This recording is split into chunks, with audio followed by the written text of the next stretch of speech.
Hi ho ho, it's me, Shamik Moore, back at it again with a new episode of the Boy Time Podcast. I'm sorry for being racist, and as always, I'm joined by Babby and Paul. Yeah. This guy, I don't know why we still have him on. About to cancel us.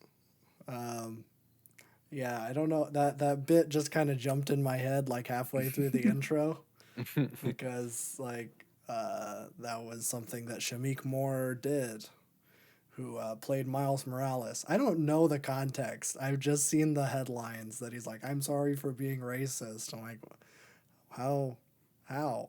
Woke mob strikes again. I mean, I don't know anything about it, but I have no idea he's a what this black is. guy, so I don't know how that worked. So I don't know, but they reference that in the Spider-Verse movie, where they have like the beginning of the second Spider-Verse movie, he apologizes for sponsoring like baby powder or something. Oh, And it's like yeah. the same headline. Yeah, It's kind of weird. But I what had no idea Friggin' about this. baby powders. it's some yeah, it's baby powder. Cuz yeah. But we'll get there when we get there, I suppose, because we are going to be having a more in-depth, I guess, spoilered discussion of Across the Spider-Verse.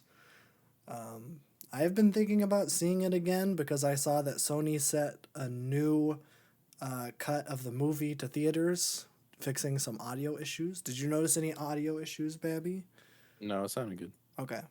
When Did you notice any audio issues? there were a couple moments that I couldn't understand what people were saying, and Oh, okay. it was about in the last like 5 minutes, which arguably is Oh, when you interesting. want to hear what's going on, but it's Yeah. like spoilers. I guess we already announced that this is a spoiler discussion, but we're not there yet. But whatever. The it's when Uncle Aaron walks in Oh, at the very yeah. end. It's like, and then he's having It those was a little conversations. quiet. It's a little quiet. I thought that was just me, but then No, yeah, everybody was that's saying that they were having issues with it. yeah. Now that you say that, I do remember it being a little bit hard to hear. Yeah. So apparently they sent a new cut to theaters, but I don't know how long that takes for it to switch over. I will say we had to rent the first one on Prime Video, and the audio mixing on that one's pretty bad. Oh, is Like the it? vocals are so low. Oh, I feel really? like they like kept the same like movie theater speaker setup audio mix for like the rented version because the Oh, vocals were so low and the bass was so loud. I'm like, this has weird. to be like the Dolby Atmos like theater version and not the version you're supposed to get with the DVD. Yeah, that's weird. I the way I watched it before I watched the sequel, I had a coworker back in the day who bought the Blu-ray or whatever, and it came with like the Movies Anywhere code, and he didn't use it, so he gave it to me. So I have that copy of it on my Vudu account. So I Ah, watched it there. I didn't notice any problems. So I don't know. Maybe that's a don't Prime rent that issue. on Prime Video. Yeah. I always My say, soundbar also sucks, but like usually we can at least hear them talking. yeah, yeah. My go-to is Voodoo. I know that I mean, it's not like a small indie like renting thing. Like I think they try to be, where it's like we're owned by Fandango. It's like, oh, okay, but Walmart owns Fandango. Yeah, that's the chain. So it's not Yeah, little. Like all of these giant renting things are owned by three companies. yeah. I think well YouTube's Google, Mm-hmm. Amazon is Amazon, and then Voodoo Mm-hmm. is Walmart. I don't think there's any other big ones that you rent things with. But yeah, I like Voodoo. I also have like all my movies because I get a lot of physical media. When I get those codes, I can put it in Voodoo. So I kind of have a Yeah, nice I little did forget library about going. Voodoo. I should look at that. I like it. I like it. I think it's like standard now that like you have to pay more for HD Because I know Voodoo Yeah. wasn't doing that for a while. Now they are. So, not nice. Work for Prime. Yeah. But whatever. But we have we'll do a more in-depth discussion of Spider-Verse a little bit later. I have not had a whole lot of time to watch movies. Factually, it was my birthday yesterday as of Oh. us recording this. And it's my birthday at the time this episode comes out. That's right. That's right. So,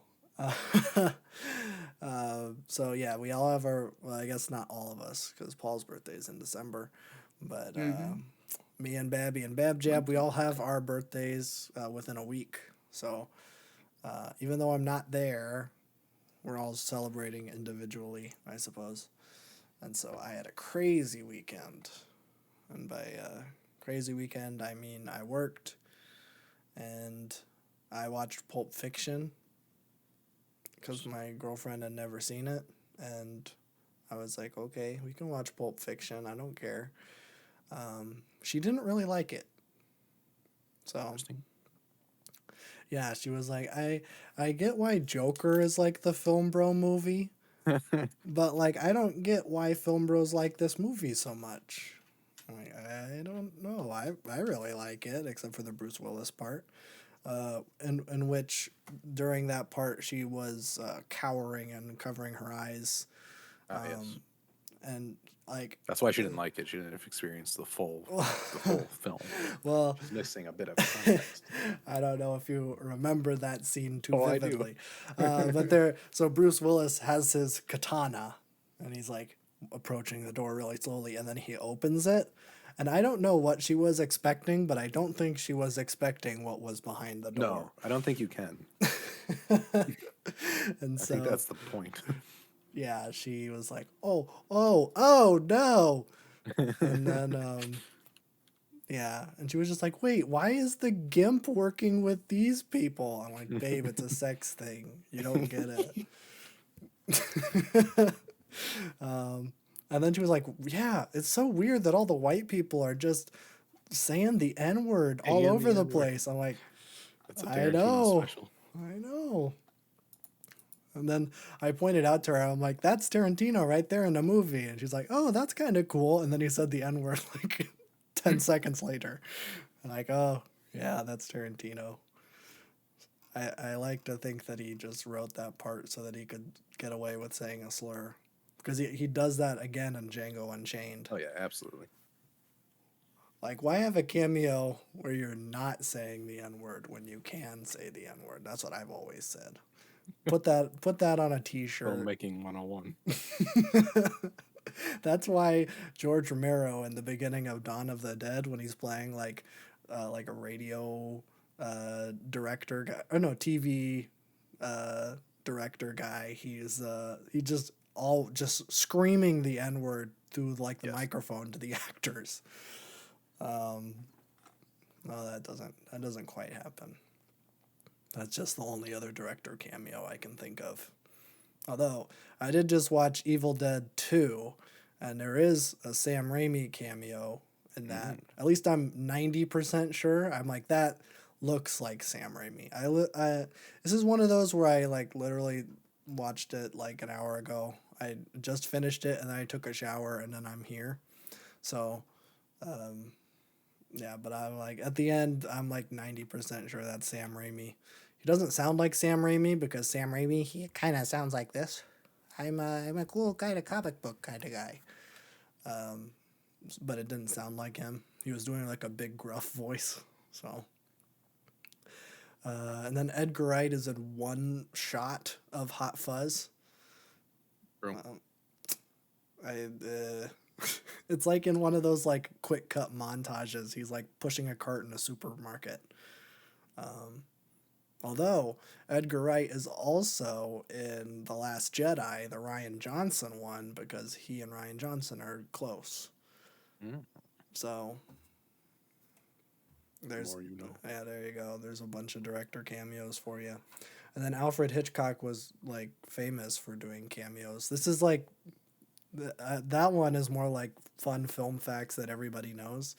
Where like Alfred Hitchcock was in like all of his movies, and it got to the point where like studios were like, "Hey, you need to put your cameos like more towards the beginning of your movies because people are like they can't focus on the movie because they're Until waiting they for see you to you. show up." Yeah. He's like, "Okay, fine," because he's a very recognizable guy. So people were just like looking out for him. I guess kind of like what Marvel did with Stan Lee, where it's like we need to move it forward, otherwise people aren't going to focus on the movie. So yeah, there you go. But we'll start with gaming. We had a pretty big gaming week, but I'm not going to talk about a lot of it because I didn't watch all the showcases. Let's talk about the big ones, I guess. But I guess keeping the Spider Man hype train alive, Spider Man 2 did get a release date. It is going to be released on October 20th. So they are keeping the 2023 release date alive. I mean, this one was kind of low key. It was like, I think it was the closer to Summer Games Fest, where it's like, and now we're going to talk about Spider Man, even though we just saw 10 minutes of gameplay footage like a couple weeks ago. Now we're going to just talk about the release date and the deluxe and like collector's version of the game. Which, if I'm being honest, not interesting.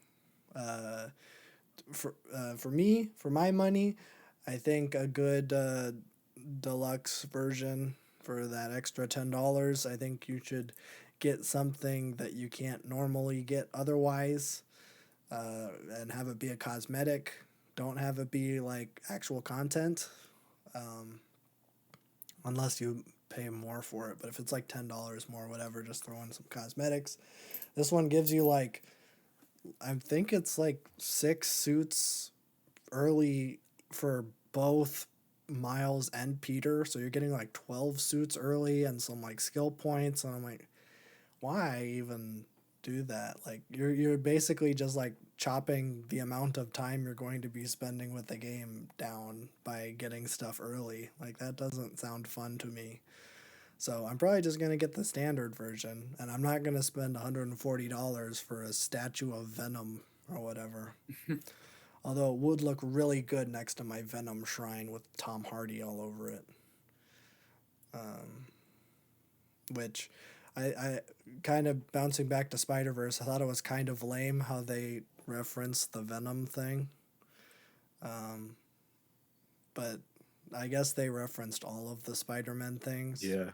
But I'm like, oh, I get that like Sony is making their own kind of Spider-Verse, Spider-Man movies without Spider-Man, so like they do kind of have to talk about it, but nobody saw Venom 2.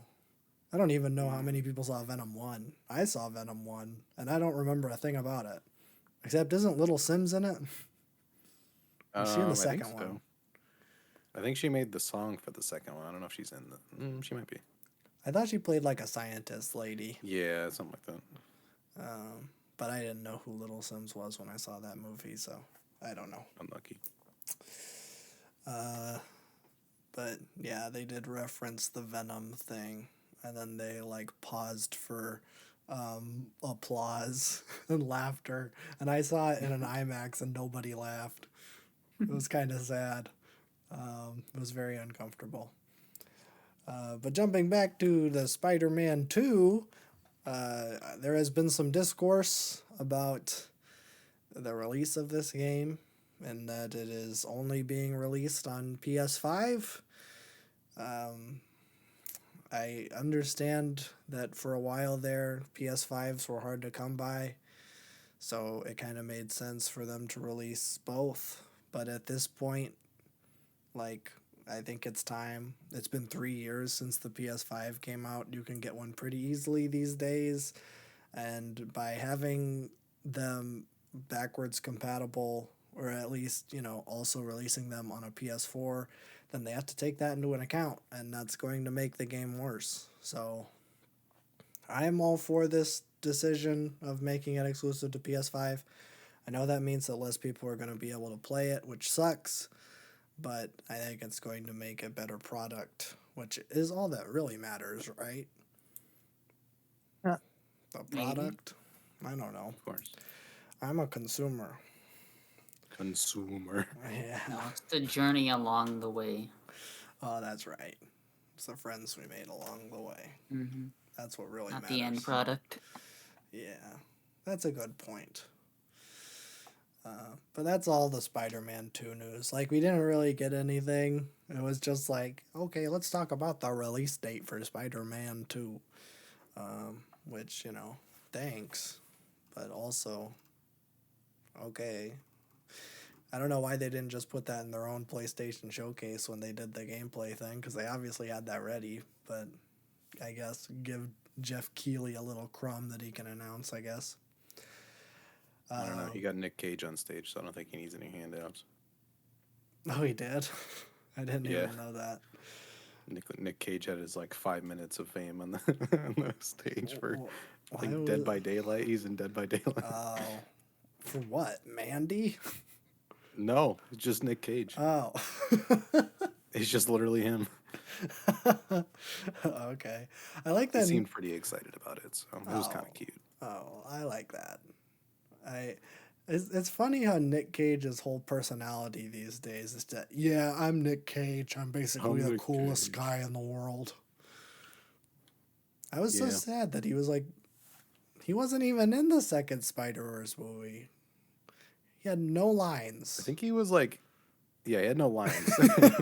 His character I was saw there. him for like 5 seconds at the end. Yeah, and Spider-Ham was there, Yeah. but no lines. I like how we just keep bringing up Spider-Verse, but we're not going to talk That's about what this episode is. Yeah. Yeah, then we had a couple other things announced. I feel like I would be neglecting my duties as the resident Star Wars guy if we didn't talk about the hot droid. I don't know why everybody wants to fuck this droid. There's a new Star Wars game. It's the Ubisoft open world game, which means it's going to suck. But it is made by the Division people, so maybe. It'll only decently suck. Yeah, it'll only decently suck. I'm not sure. It'll be a decent single player experience for about 5 hours and never try to connect to the internet, otherwise it's going to die. I don't think there's any multiplayer in it. I think it's just single player. Again, there was like a 10-minute gameplay showcase, and I just kind of like skimmed through it and like, okay, I kind of get it. I was totally expecting like some Assassin's Creed kind of stuff, but I don't know.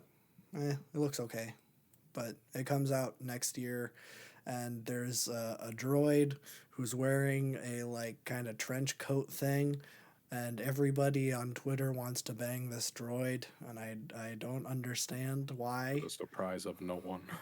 I don't get it. I don't understand. They aren't usually like this. Is it just because for once Star Wars didn't do like a cute droid? Because like that's always be. what they do. Maybe. Whenever they do like a sidekick, they're like, oh, let's just throw in a cute little droid and that'll be it. Now you have a cute little cat thing, but then your sidekick is this hot droid who wears a trench coat. The weird thing is that this isn't like an original design. This is it's just like a battle droid from the Clone Wars. It's not the Roger ones, but Roger. they're a little more advanced, I suppose. So that's why this one can be hot. But yeah, I don't know. The key art is like the chick that you're gonna be playing as, and then like the little cat, and then the hot droid, and everybody's like fawning over this droid. I thought that was kind of weird. But yeah, I don't know. We'll see. I didn't even say the name. It's called Star Wars Outlaws. So It was implied. it was implied, I suppose. But yeah, I think it's just like a scoundrel type game, which I think could be interesting. And the Division people have made decent games in the past, and I expect this to be pretty decent. And then Ubisoft is going to mess it up somehow. that's how I expect it to go, and that is how it is going to go. A great idea, but it's made by Ubisoft. Yeah. It's been kind of funny where it's like, this is the first open world Star Wars game. And I'm like, I guess that's technically true. But, I mean, like, Knights of the Old Republic is technically open world. It just isn't in the modern sense of the word. It isn't Far Cry, like every other open world game is. Or I guess every Ubisoft open world game is just the first Far Cry game over and over again. So that's what I was kind of expecting. It doesn't look like Far Cry at all. I mean, maybe some of that is helped by the fact that it's third person and you don't have to climb towers. Or I don't know, maybe you do. If you do, then I will be very disappointed. But yeah, we'll see what goes on with that. But I'm not expecting a bunch or a lot of good stuff here. Speaking of not expecting good stuff, let's talk about Starfield. I was pausing for people to leave the podcast for saying such a controversial thing. I don't know. I watched the gameplay trailer and I thought it was pretty decent. This was like the story gameplay trailer, I guess, which means that like the first bit of it was like a cutscene, and then there was shots of people walking, and then there was like 10 seconds of combat, and it didn't look very good, and they were kind of like cutting around it really fast. So don't know what that means, but yeah, it looked very kind of bare bones, especially like the melee combat really did not look good at all. There was not a lot of, good stuff there. It looked really clunky, and there was like a guy who was on the ground, and then you just kind of like bitch slap him, and then he just ragdolled. I'm like, oh, okay. Let's go, ragdolls. Is that what this is gonna be? It's gonna be one of those games. Okay. But the gunplay looked fine. Hopping around in low gravity. It's Halo, but third person. I don't know if it's all third person or if you can switch, like in most Bethesda games. Probably you can switch. I imagine so. First person in those games always suck. Yeah. But I think it's been pretty interesting. They, for some reason, Bethesda has been going hard on the fact that this is going to be their least buggy launch. That is They have to say that. That is an incredibly low bar. But like, we are dedicated to making this our least buggy launch. I guess you have to say that after Fallout 76 and Fallout 4 and New Vegas and Skyrim and I mean, New Vegas still doesn't work. That game always Especially crashes. doesn't work now. Yeah. It's a great game. It just was. They just didn't finish it. They kept supporting it, but then they never fixed I it. just think Bethesda like builds games in probably like the least efficient way possible. Yeah. Where it's like some random thing can break some random script. Just by like hitting an object against an object weird or something, it just breaks the entire game. That's what it was with 76. I hit like one blade of grass and I like fell underground, and then like the sky turned black and it crashed my game. Yeah, I remember there was like something weird where like the game speed of 76 when it first came out was tied to like for your frame rate. So if you got your frame rate really high, then you could move really fast. Like, why is it like that? That doesn't make any sense. Yeah, someone made like a tweet where it was like, yeah, the gameplay looks pretty cool, but if I shoot someone's hat and that hat is holding this whole world together and my game crashes, I'm gonna be pissed. Yeah. Yeah, that's very accurate.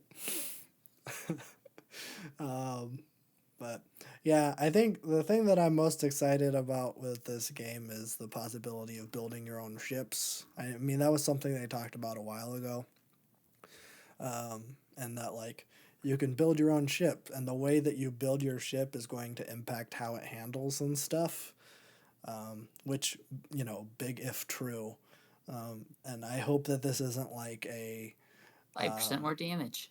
yeah, like I don't want it to be like a numbers game or to have like classes of ships where it's like you have added a certain number of blocks to your ship. That makes it a cargo hauler and that means it's going to work like this. Oh, you have used X amount of blocks. That makes it a fighter and now it moves fast. And it's like come make it more personalized like incentivize thoughtful design. That's how I'm going to say it. Because nerds are going to care about that. And I'm not a total nerd. I like Interstellar well enough, but I don't know. I would just like a little bit more realism. Because if I wanted a kind of cartoony, fun space explorer game, we already got that. It's called No Man's Sky, and it's pretty good. I don't like it a whole lot, but it's pretty decent. So, yeah, I'm not sure. I'm not sure if how Starfield's gonna go. I guess we'll see in September when that game comes out. What was I seeing that it was gonna be? Oh, it is Starfield. Yeah, Starfield is gonna be locked at 30 frames per second. Oh yeah. I don't remember if that was just on the console version or if that's going to be on the PC version too. I think if you lock it on the PC version, people will never play your game. No, that's true. Yeah. Yeah, I guess it kind of makes sense on console, but it is kind of weird for like a next gen system to still be locking a game at 30 FPS. It's a Bethesda But game. yeah, this is a Bethesda game we're talking about, and the frame rate is probably integral to how everything works. So I remember Fallout 4 on the PS4, and that was like when the PS4 was pretty new. And that was like if you threw a bomb too close to you, like 5 FPS for the next 30 seconds. oh yeah, they really don't know how any of that works. And I don't know, was that just coming out on Xbox? I don't know. I don't know how they're I'd handling imagine they that. put it on Game Pass, but I don't know. Well, yeah, it is coming to Game Pass, but I guess the question is it coming to Oh, it's PlayStation? going to PlayStation. I'm not sure. I don't know I if feel like Bethesda is in like a non-console exclusive deal with Xbox, but I could be wrong. let me see. Let me just search Starfield PS5. Starfield won't be coming to PS4 or Oh, PS5. Okay, interesting. okay. Very interesting. So September 6th, I guess we'll see if it works. Weird day, that's Wednesday. Okay. Of Wednesday releases. Gotta love the classic Wednesday release. A Remember lot of when weird releases. games that used to come out on Tuesdays? Albums used to come out on Tuesdays. Albums used to come out on Tuesdays. Man, something I thought it I was think games used to come out on Wednesdays. Yeah, Wednesdays. It's like what? Why Why they never come on Wednesdays? weekends? I remember getting like MW3 Friday. like the day it came out on a Wednesday night. It was Yeah. so weird. And that was how it was for a while. Yeah. I want to say like up until like 6 or 7 years ago, that was like the standard. So I don't know why that was. Now I feel like most are Friday. I feel like everything is kind of shifted Yeah. to Friday. I was gonna say Besides Friday Netflix, makes that's way more Wednesday. sense. Yeah. It's like movies have always been released on Fridays for the most part, but then like albums and games for some reason were like, I don't know. Let's start on a Wednesday so that all the epic gamers have time on Thursday when everybody has Thursday off. I feel like so many people like took off of work for Call of Duty releases on Wednesday nights and Thursdays that they changed it. They might. It's probably not the reason, but I can imagine that. There was a point there where it was like a thing where people would like request days off for that. I think that's just games in general, and I'm pretty sure plenty Yeah. still do. Yeah, I remember when I did that for Last of Us 2. Oh, I don't blame you for that. I remember like when Jedi Survivor came out earlier this year, like the the EA Star Wars account or whatever posted like, "Oh, are you gonna be calling in sick this weekend to play the game?" And then when people did do that, they couldn't play it on PC. That sucks. So, whoops, big accident. But I think that's it for gaming news. That's all I want to talk about. There was stuff on like Hollow Knight. Was it Silk Song? I've tried to play Hollow Knight like 3 times, and the third time I got the farthest, but for some reason, something about that game doesn't completely click with me. So I'm not super pumped for Silk Song. I know a bunch of people are, so, there you go. News for that. I saw that High on Life is getting a sequel. Maybe not the best timing. Oh, Is it called High on Knife? yeah, something like that. Or Knife on Life or something? It's about as stupid as you'd think it would be. Yeah. Here's hoping that Justin Roiland is involved. I don't know. Just to make it interesting. Otherwise, I don't care. But, other than that, I don't think there was anything too groundbreaking. The big old reveal was Final Fantasy again. Why do they keep don't know. big revealing Jeff does Final this Fantasy every 18? single year, and it's always Final Fantasy. We know that a Final Fantasy game is coming. Like, it's been like your big reveal for the last like 2 years. Oh, Final Fantasy 18. Oh, it's not the 17th one. How do you even keep those straight? Which one is the MMO? Is that I think 14? they're all like randomized too. Yeah. Is 14 the MMO? And then is 17 the one in the car? Maybe. You drive around in a car with there's anime one that's people? like a car, and yeah, I don't know. And then they announced like the third Final Fantasy VII remake part. And it's Yeah. like, this is just way too confusing. I respect Final Fantasy for keeping the numbers thing alive because I feel like games are so scared of numbers. It's like, we can't have this be God of War 2. We have to call it God of War Ragnarok. Or you could be Call of Duty and not do that, where you have a Modern Warfare 2 and now you have an MW2. That's true. That's even more confusing once like reboots happen, which I guess is probably why they didn't do God of War 2, because there already is a God of War 2. Right. And a lot of people really like God of War 2, so that'd be confusing. Yeah. Kind of like why they don't do that with movies either. Whenever they do a reboot of a franchise, they never do numbers for the sequel of the reboot.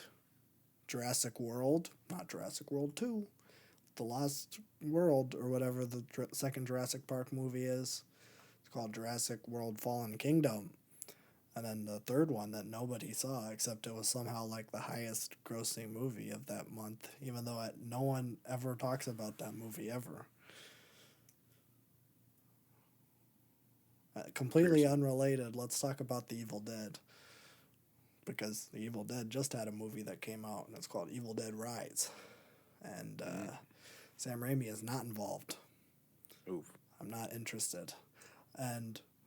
But this is technically the second reboot of The Evil Dead, because there was a 2013 movie that's just called Evil Dead. And I believe Sam Raimi is also not involved in that. He may have produced it, but not involved in the creative side of things, which is mostly what Sam Raimi does these days. He's mostly a producer. Except he did just make that Doctor Strange movie. So that's his most recent movie. Before that, it was Oz the Great and Powerful in 2013. But I watched his first 2 movies, I suppose. I think there was I guess we do kind of have to acknowledge Crime Wave, because that did come in between Evil Dead, or the Evil Dead and the Evil Dead 2, which, on paper, it sounds like a great thing, because it's directed by Sam Raimi and written by Sam Raimi and the Coen brothers. Hmm. So, like, that sounds like an awesome thing. But the budget was like $2 million and it made $6,000.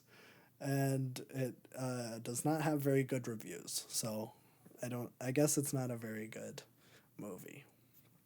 But I guess for those who don't know, all of the you know, that the Coen brothers and Sam Raimi are very, very close. I believe while they were getting their start in filmmaking, they all lived in a house together with the Coen brothers, Sam Raimi and Frances McDormand. Fun fact, Frances McDormand and Joel Coen are now married. So there you go. So they all kind of I know. they have there's some ties there. There's a reference to Raising Arizona in the first Spider-Man movie. I don't know if the Coen brothers ever referenced Sam Raimi in any of their movies. But I haven't seen a lot of Sam Raimi movies. I've seen more Coen brothers movies than I have Sam Raimi movies, so I don't know all the references. But this is my third attempt, and I guess a successful attempt of watching The Evil Dead, written and directed by Sam Raimi, and starring Bruce Campbell and other people. This was his first theatrical movie, and it's very bare bones, and I mean, compare it to the second one, it is kind of boring. But what I will give the Evil Dead movie is that it is, for some reason, everyone calls this movie super campy and that like the visuals are like super corny or whatever, but like they really work for me in a way that most horror movies from this era don't. And I think it's because they're so low budget that it looks more real. Like they aren't like no one's wearing like big prosthetics or you know there's no animatronics or anything like that that makes it look fake. Like I'm not watching a like Nightmare on Elm Street movie where there's a bunch of like ridiculous dream sequences. It's like it's a cabin in the woods movie, and it's probably maybe one of the first cabin in the woods movies after, but now that's like a whole subgenre of itself, where it's like a bunch of college kids go to a cabin in the woods, and then a demon. Ooh, Oh no, spooky. But this one is kind of interesting in that they don't find a demon, but they find the Necronomicon, and it's a book that is bound by human skin, and the cover is like a decayed face, and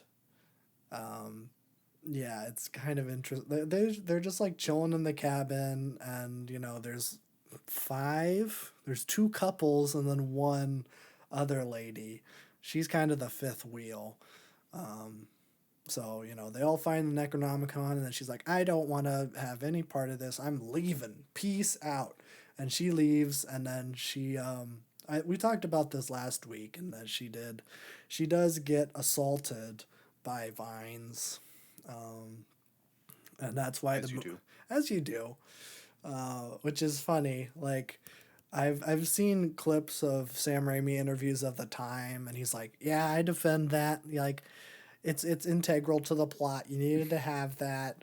And then like 10 years later, like for press junkets for Spider-Man, he was like, "Yeah, I kind of regret doing that now. Like that was kind of ruins it." Which I know it gets a bad rap because it isn't that like bad, especially considering like how most B movies of the 80s were, where like think a lot about like how canon movies operate, where they were like, we need to have tits in the movie because we're a B movie. yeah. That's the only reason that people are watching these movies. How do you get tits in a movie? I know, we'll have a rape scene. Tits are good no matter the context, right? So we'll just throw in a rape scene. But, you know, that's how we're going to get our TNA in this TNA movie. And there is no TNA in The Evil Dead. It's just plant assault. So you don't even see anything.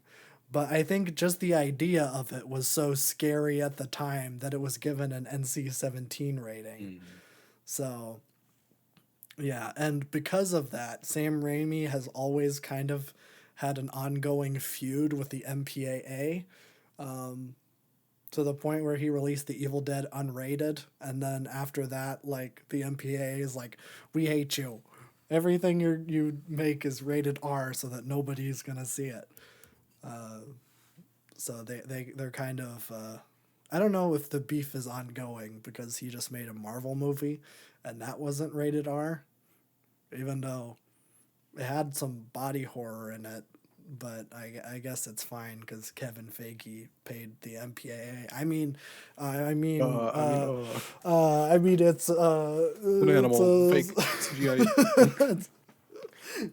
The eye is actually a reference to a comic book, and comic books are not to be taken seriously. Correct. But yeah, the first Evil Dead movie I don't much care for. It is fine. But the second one is way better. It's basically the same movie, except I don't know why Ash keeps going back. I guess so. Bruce Campbell's character is named Ash Williams. He's the coolest guy in the whole world. Bruce Campbell is like one of the most charismatic actors around. He really knows how to lay on the charm. And he's like hilarious. The way he acts is so funny. Even in like scenes where all these demon possessions are going on, and you know he's like driven crazy by all of these hallucinations he's having. Like it should be absolutely horrifying, but his performance just makes it hilarious and fun to watch. But yeah, his character is very dumb because he got out of the cabin in the first The Evil Dead movie and he made it out alive. So in the second movie, he takes his girlfriend to the same cabin. Why would you do that? I don't understand. I do love that blockhead kind of character though, so I'm with it. Yeah, it's hilarious. Like the same beats happen too, where it's like they go to this cabin, they have to cross this bridge to get there, and you know the bridge is like over this giant cliff. So you know they cross the bridge, and then when they try to leave, the bridge is like blown up. It's like you know it's all messed up, so they can't leave, and that's in both movies. But they repair the bridge in the second one, and Ash is like, oh, okay, cool. That means it's not going to happen again. And then he finds this, like, tape recorder in the cabin, and he's like, wow, I found this little tape recorder. And his girlfriend's like, ooh, you should see what it says. And the tape recorder's like, log entry 1. My name is Dr. Edward Harris. I am an archaeologist, and I just found the Book of the Dead. I'm translating this passage... and I'm going to read it phonetically, and this passage is how to raise the dead. So here's what it sounds like. I'm going to say it out loud phonetically so that everyone can hear it, and I'm going to record it. So Ash just listens to the entire thing of this, like, chant that this doctor was doing. He's reading this book that he's translating, which is definitely not the Necronomicon that was burned in the first The Evil Dead movie, but it's a different Book of the Dead that isn't in a wine cellar like it is in the first movie. It's in like the Middle East or whatever. And then because, you know, the chant was said through the tape recorder speakers, then his girlfriend instantly becomes an Evil Dead hag, and they waste no time. She leaps on him once and he decapitates her with a shovel and then buries her, which, he buried a couple people in the first Evil Dead movie, and they came right back to life because they're demon possessed. And why would you bury a dead body? Why wouldn't you chop it all up? But I guess, old habits die hard, so just buries her body. And then, insanity happens. It's a wacky movie. I would say it's less disturbing for me than the Evil Dead movie. And some of that is that they were given a budget, so then they were able to do like cool prosthetics and stuff like that, which I think that's really fun and I admire it a lot. And it's not very scary because these are 40-year-old prosthetics, and compared to what we have now, this stuff is comical, and some of that is intentional because I would say it's a horror comedy, kind of similar to Shaun of the Dead, but definitely leans more horror when that movie leans more comedy. Even though both movies are horror movies, I would say, but The Evil Dead is scarier. There's less comedic moments, but I think all of the comedy in this movie just comes from Bruce Campbell just being a doofus, and just his performance is just great. And I love that he's in every single Sam Raimi movie just because they're really good friends. And Sam Raimi's just like, I'm not going to do a movie unless my buddy Bruce Campbell can be in it. And so every studio's just like, fine, put Bruce Campbell in it. Except for Darkman. Sam Raimi's like, can I have Bruce Campbell be the lead in this movie? And they're like, no, you should have this other guy that nobody knows. His name is Liam Neeson, and he's gonna be Darkman. Bruce Campbell, he can be in the sound department. I don't know why you would put Bruce Campbell in the sound department, because Best department. I mean, it's a very respectable department, but I don't think Bruce Campbell had any expertise in sound design or anything like that. I think he recorded a couple screams for Darkman. Eek. Eek. And of course, he does have a cameo at the end of Darkman. And then Bruce Campbell is in all 3 Spider-Man movies. Spider-Man. In the first Spider-Man movie, he plays the wrestling host, the guy who's like, yes. and the bones on, and he like, That line. yeah. Then when, who does he play in the second one? I know, is he the bank teller? No, that's Joel McHale. Who's Bruce Campbell? I know that Bruce Campbell in the third one is the waiter that like has the ring on the breadstick that Peter's trying to marry MJ with. Do you remember the third one at all? I remember very few scenes from the third one. Does anyone remember the third Spider-Man? All of them are movie? fantastic, though. Yeah, I mean, the third one's a mixed bag because Sam Raimi didn't even know who Venom was. And then the studio's like, Venom's hot right now. You should put him in the movie. And he's like, okay. Oh. Yeah, Sam Raimi was definitely like, I saw a tweet, I think it was actually today, that was kind of talking about Sam Raimi and his Spider-Man movies. And it's like, it's very clear that Sam Raimi was more a fan of like the golden age of comics, like those 40s and 50s runs where it's like, it's not super dark, it's super campy and cartoony, and he was definitely more a fan of those villains, where it's like the Green Goblin and Doc Ock and Sandman. It's like these weirdo kind of things, not like super edgy and rock and roll metal Venom. Venom. Yeah, Sam Raimi doesn't care about that. Even though he's a horror guy, he's not like that, So, yeah, I think the first Evil Dead, I'm going to give 2.5 out of 5. It really is just a setup for the way superior second one, which I gave 4 out of 5.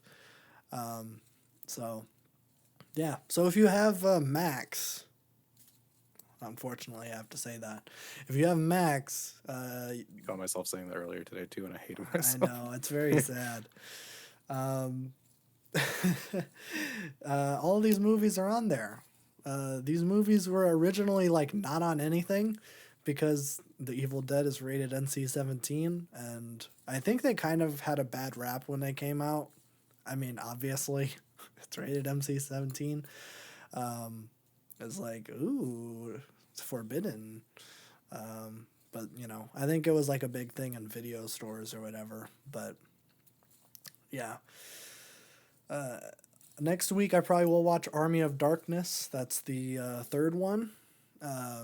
I've heard that that one is not scary at all. Like, it is a straight up fantasy comedy thing, but it just also has Ash in it.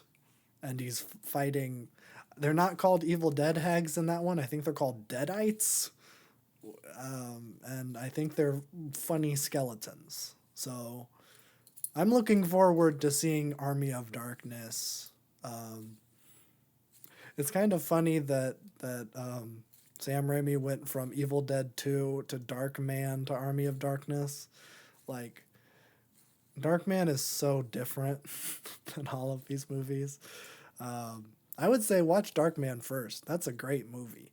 If you can find it on something, I'm sure it's out there somewhere. I don't remember where I saw it, but it might have been on the original HBO Max. It's a streaming service that nobody's heard of because it doesn't exist, actually. It's antiquated. It's like CBS All Access. Nobody even knows what it is anymore. So, yeah, watch Darkman. It's good. Okay, now let's talk about not Sam Raimi Spider-Man, but Phil Lord and Christopher Miller Spider-Man, Miles Morales. Do we want to talk about how people are upset that that like people keep introducing him as Spider-Man? People are upset about that. It's like why It's the whole point of the movie. I know. I don't get it. But it's like I also saw this when like the Sony games came out, and like in the Miles Morales game they just call him Spider-Man, and I'm pretty sure in the new game there's just gonna be two Spider-Men. They're not gonna differentiate Miles at all because he is a Spider-Man. Not a Spider Woman. Not a Spider-Woman. Yeah, it's kind of interesting how like every single person in the Spider-Verse movie is just called Spider-Man or Spider-Woman. Like Spider-Gwen or Spider-Man Noir. Like those are names given like to the comic books, but like in the universe they are just Spider-Man, Spider-Woman. Yeah. I think it just makes more sense with the movie plot. Yeah. Yeah, it does make sense. And you can't really have like a bunch of spider people going around being like, Spider-Man, do this, Spider-Woman, do this, when there's like 3 people that identify themselves as Spider-Man. It would be a little confusing. But that's not what we're going to talk about. So, what did you think of Spider-Man Across the Spider-Verse? I hated it. What? Just So kidding. bad. It was really good. Yeah. It's maybe the most gorgeous animated film I've ever seen. Yes. I would say so. I have been seeing a lot of film people be like, actually this artsy animated movie from 1987 that was animated in Poland is actually way better. I'm like, shut up. Shush. It perfectly captivated like the lowered attention span of people nowadays because there's always something moving. Yeah. Like the background work on this is like maybe the best part of the movie. It's just the backgrounds and the mood coming through and the colors, and Gwen had this whole like watercolor thing going on. Yeah. It's just gorgeous. Yeah, I was a big fan. I think the art direction is definitely the highlight of this movie. Yeah, And leaps ahead of the first one. Especially since we saw the first one like 3 days before. I'm like, that looks like amateur compared to this movie. Like even Yeah, Puss in Boots, I think actually looks better than the first Spider-Verse movie now that I've watched it again. sure. Because I feel like the style was more consistent. The first one was a little strange because they had the styling down, but like it was a little inconsistent. I don't think they had like everything down to a T like this one does. No, There no, were some it's parts where more it's like, okay, refined. this feels a little bit too non-jumpy compared to the rest of the movie. Yeah, But yeah. this one is perfect. That's something that I've seen some of the animators talk about when they're talking about this movie. Is Mhm. that the first one was almost exclusively shot entirely in twos, Yep. or animated in twos, which basically means that you're animating every other frame, which is why it has that kind of like, I don't want to say Choppy it's kinda. kind of choppy, but like, I don't know, you can still kind of tell what's going on. Yeah. It But works in some parts, but some parts it's like it's a little bit too slow for the twos. yeah, It just looks kind of choppy then. But yeah, this movie, they're playing with frame rate and they are. And everything. so yeah, the first movie is shot entirely on twos.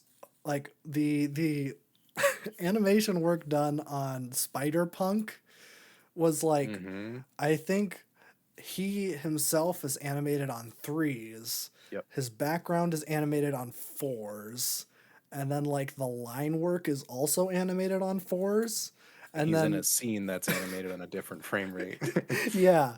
So like he himself is a different frame rate than Yeah. everyone else. And like that animator that I saw tweet about it was like, but we were also willing to break the rules when needed, like rock and roll emoji because Mm-hmm. Spider Punk. And I'm like, that's perfect. Like, and I think that that does go a long way. And like the characterization of people is no longer just in visuals, but how they're animated. Well, And when you have a movie with that many characters, you kind of have to. yeah, yeah, he definitely would blend in. If it was just Yes. like Spider Punk as depicted in the comic books, he would maybe blend in a little bit with like Spider Man India, like in those Mm-hmm. scenes, just that they have like the same kind of color palette, and that they are just the red and blue Spider Man. I mean, Spider Punk in the comics is just basically the Spider-Man suit with like The a mohawk and jean the guitar. jacket and a Yeah. mohawk. um, which I love that they turned Spider-Punk into like an anarchist. Um, it's He was actually like my least favorite character, surprisingly. oh yeah, that is I feel like surprising. they gave him so many throwaway lines where like just the most pretentious like Yeah. this is a Western non-educated anarchist. That's who they made him. I'm like, I don't like that. Yeah, Because like he wasn't consistent about his politics throughout. Because I'm gonna judge that because you make him an anarchist. yes. I'm gonna hold him to that. He was making some strange choices for that. I don't know if like but I think that's also maybe intentional, and It that might be. Yeah. like he We have a is a, second part to this movie as well. yeah, he seems a little bit like a phony in the way, like he kind of reminded me, and this is gonna be well, actually this is kind of a fitting parallel, but it reminds me of Batman from the Lego movie, Mm-hmm. in that like, you know, Emmett wants to, this is like actually really close. Emmett wants to like get with Wild Style, but like Wild Style is like super into Batman, and he's like, oh, I'm just super dark and broody. And it's just like, you know, all of like the Batman tropes just like jumped up to 100. And that kind of is the vibe I'm getting from like Spider Punk, and that he's like, oh yeah, I'm a cool guy. Yeah, I live by my own rules. I can see that. And yeah, I do wish for him to have a redemption arc in the second part because I do want to like him. It's just some of the lines they gave him were kind of annoying and shoehorned. I'm like, come on, yeah. this is not how people actually act. Not ones that you should take seriously. I did like the one line where it's like, I said, I don't like the AM, I don't like the Oh, PM. I did like that. I'm Yeah, like, that's okay. that one was good. That's good. His intro was great. It's just like the weird little quips Yeah. that were kind of thrown around was too much for me. Yeah. But intro was great. I think Indian Spider Man's my favorite though. Oh, I like him a lot. I don't remember who played him. Yeah, that was fantastic. Yeah. Let me see. I know Spider Punk is Daniel Kaluuya, Mhm. which is perfect. Um, okay. The guy who plays Indian Spider Man is Karan Sony. I don't know. I have not seen anything that this man has been in, but I thought he did great. As he's just like the happiest Spider-Man in the whole world, which is a nice change of pace because like Yeah. every Spider-Man is stressed out. hmm Even just the design of it, the world that one's in Yeah. is gorgeous. Yeah. The little toy yo-yo thingy he uses is really cool. Mm-hmm. What's that? I don't I don't want to get this wrong. Is it called a mandala? I have no idea. Okay.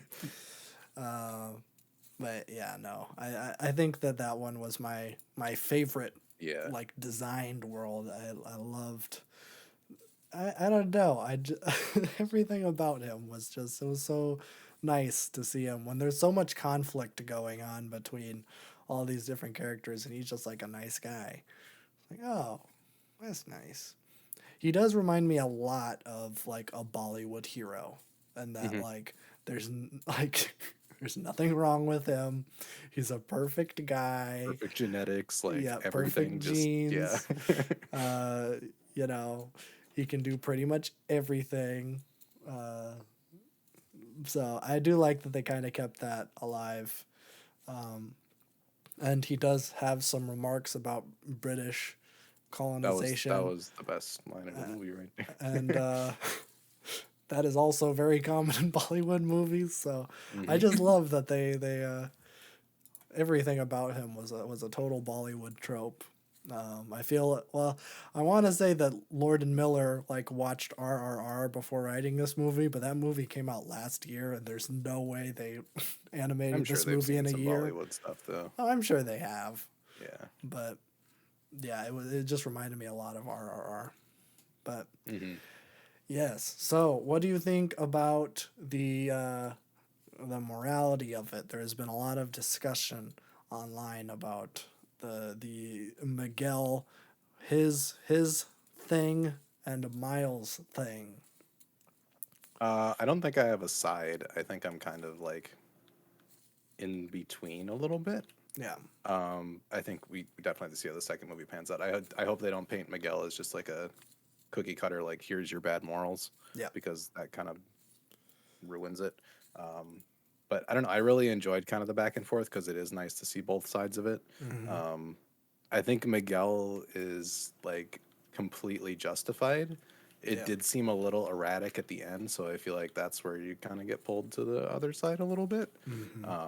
Because I was like full Miguel until like that whole big chase scene happened, and then the scene after that. Um, I don't know.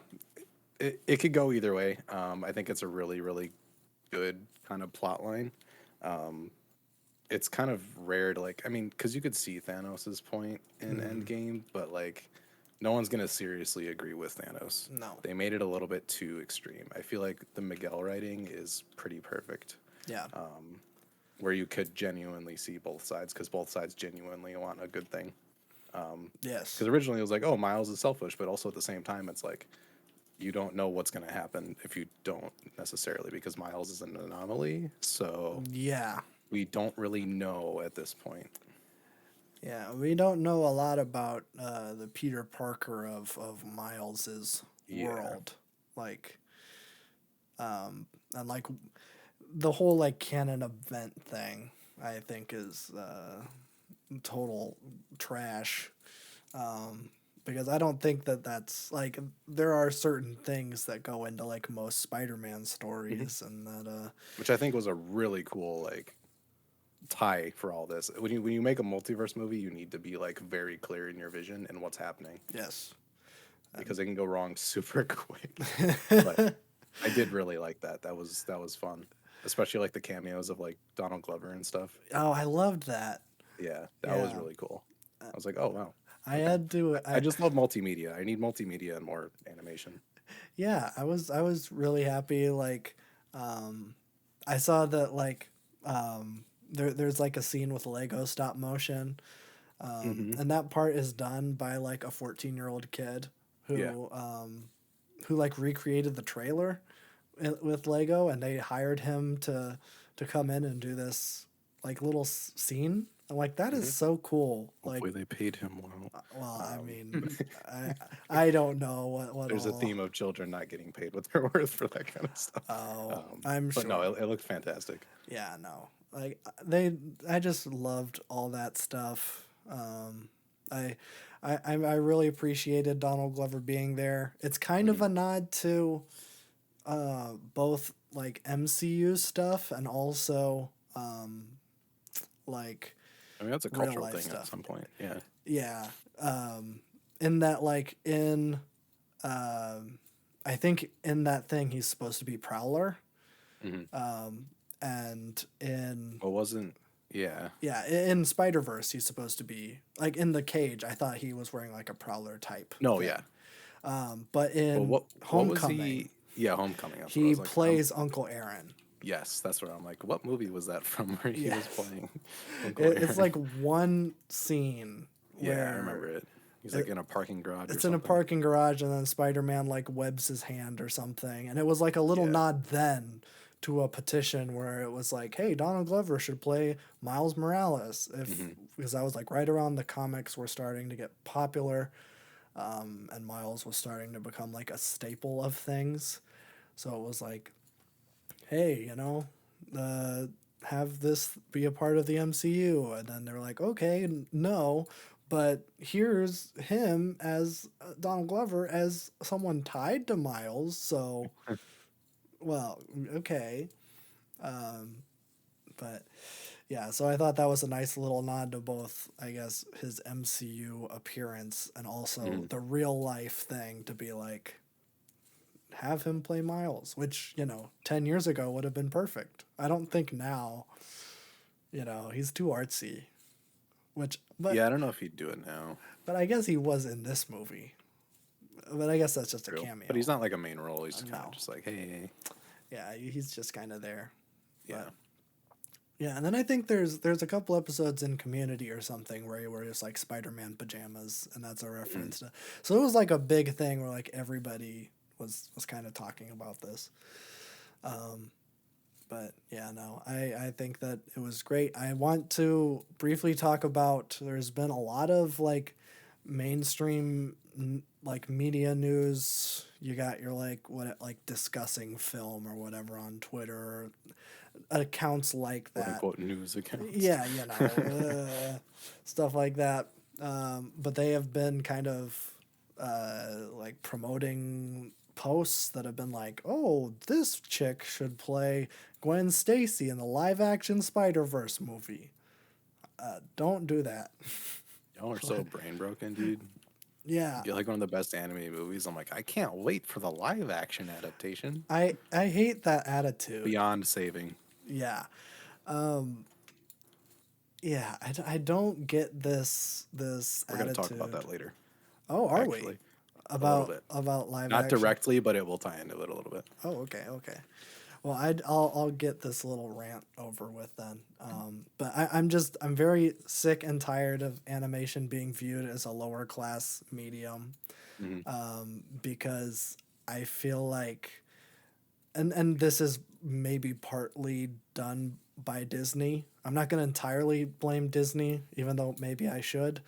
But it seems like with like when they started making live action remakes, it's like, oh, these are the prestigious ones. Those animated ones we did back in the day, But we're getting big stars, we're getting big name directors to come in and direct these artsy Let's go. live action remakes, and like, oh wow, oh Little Mermaid, wow, this is way better than the '90s one.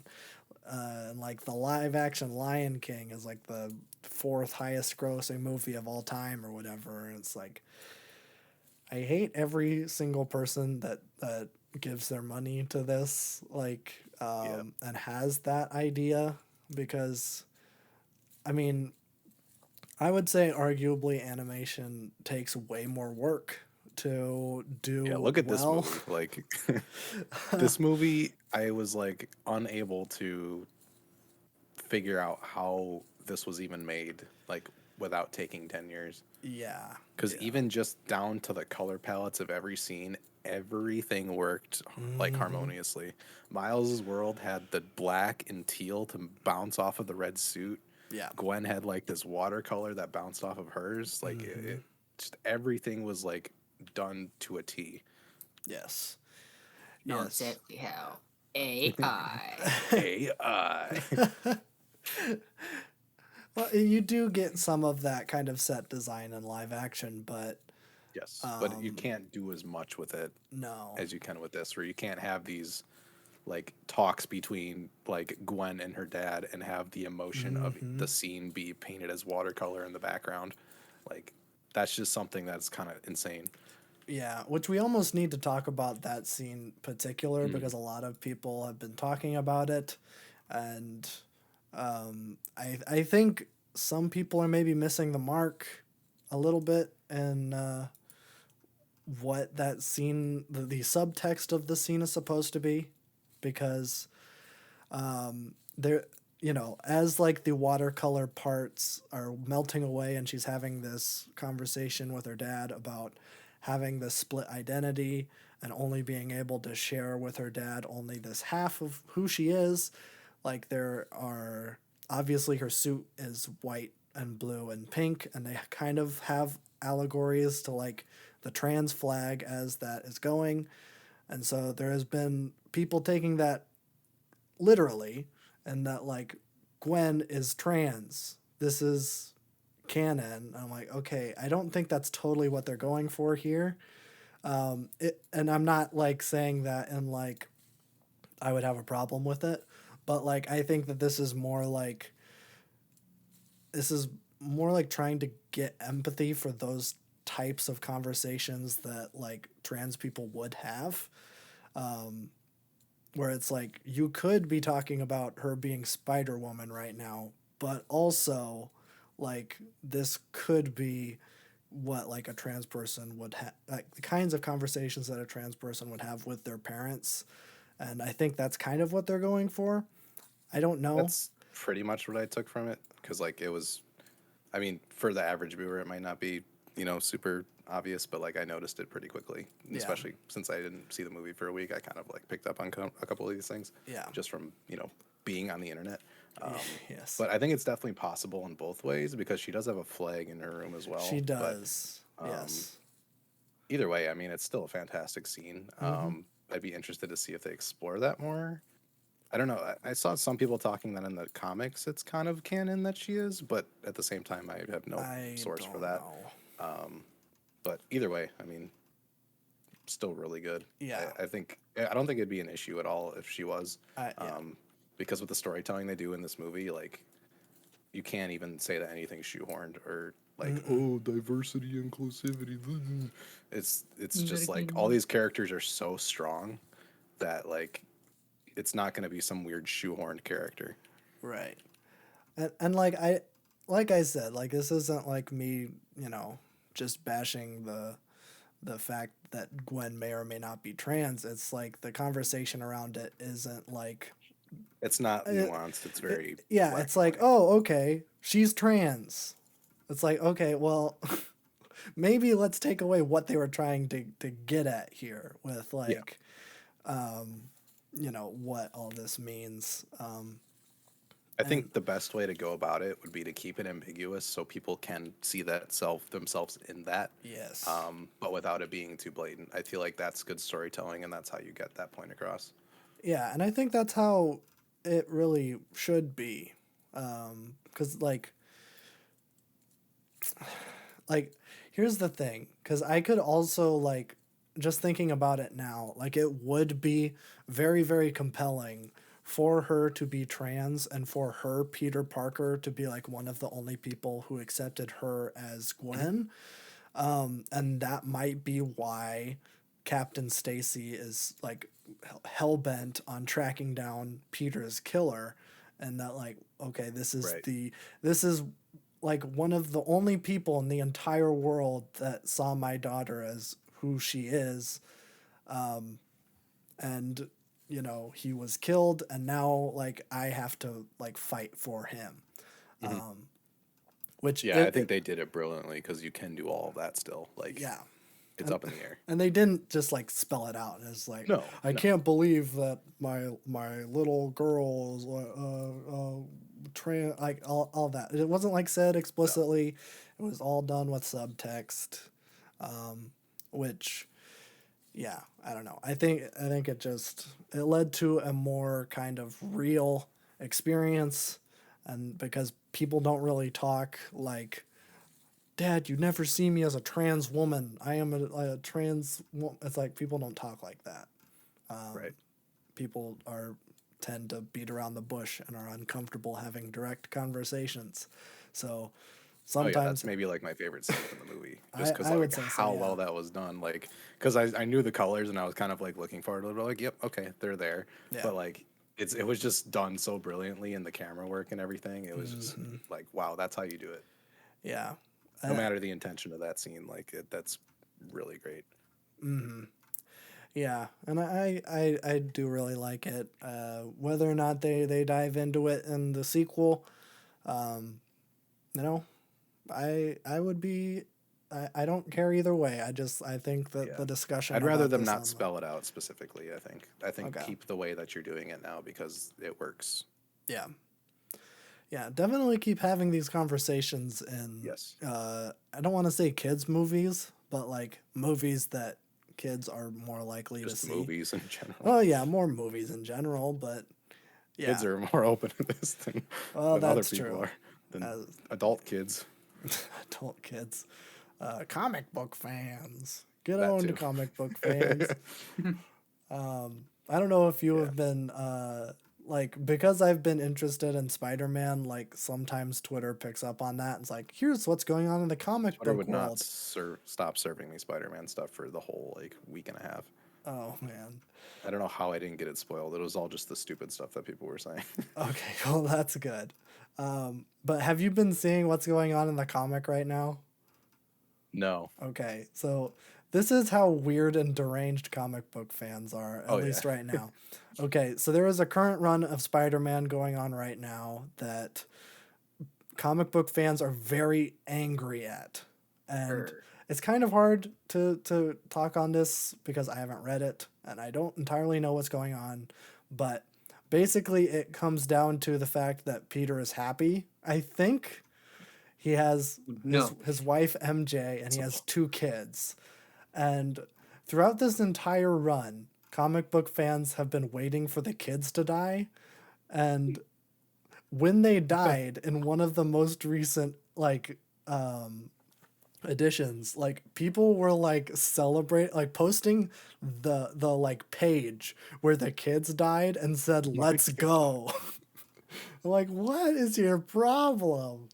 That is like, it is so weird. Even if the comic run isn't good, like even if it's all trash and it's, bad, why? This is what you want? You want to just celebrate even fictional children's deaths? Like that's so weird. So weird. So yeah, that's Yeah. No, people read into stuff a lot. Like, I don't know if you've seen the spider punk theory of like, because like, it's the whole like, oh, the police captain dies in every story. It's like something like that. But people noticed that he was wearing blue laces on his Doc Martens, and that symbolizes like in punk that you've killed a police officer. So people okay, were yeah, I wondering did if see like that. that was his, yeah, Maybe. which could be interesting. I feel like I do want to like get a lot more from his character in the second movie, just because I Yes. feel like he was used as a little bit of a gimmick. Yes. I mean, he played an important story beat at the very end with Gwen, but like, I mean, I feel like he was used a little bit as a gimmick. Oh yeah. Yeah. Like, I want to see him taken seriously because then I can actually like him and not just be like, oh, they're just throwing in these funny jokes that a typical, blue-haired anarchist will tell you. Yes. Yes. I want more from him. I mean, he was only added like halfway through, and then he was just kind of like the comic relief communist or whatever. Right. It's like, okay, I get it. Yeah, I don't know. I was kind of like half like, hey, okay. I like him for like the story beat, and it made sense Yes. in what he did for Miles and stuff. But like, yeah, the how we got there is like, oh, okay. I liked everyone else a lot more. I think a lot of man, I hate comic fans so much. Comic Oh yeah, fans that were like I don't watch these upset. movies most of the time. Yeah. All these comic fans that were like, man, they ruined Peter Parker.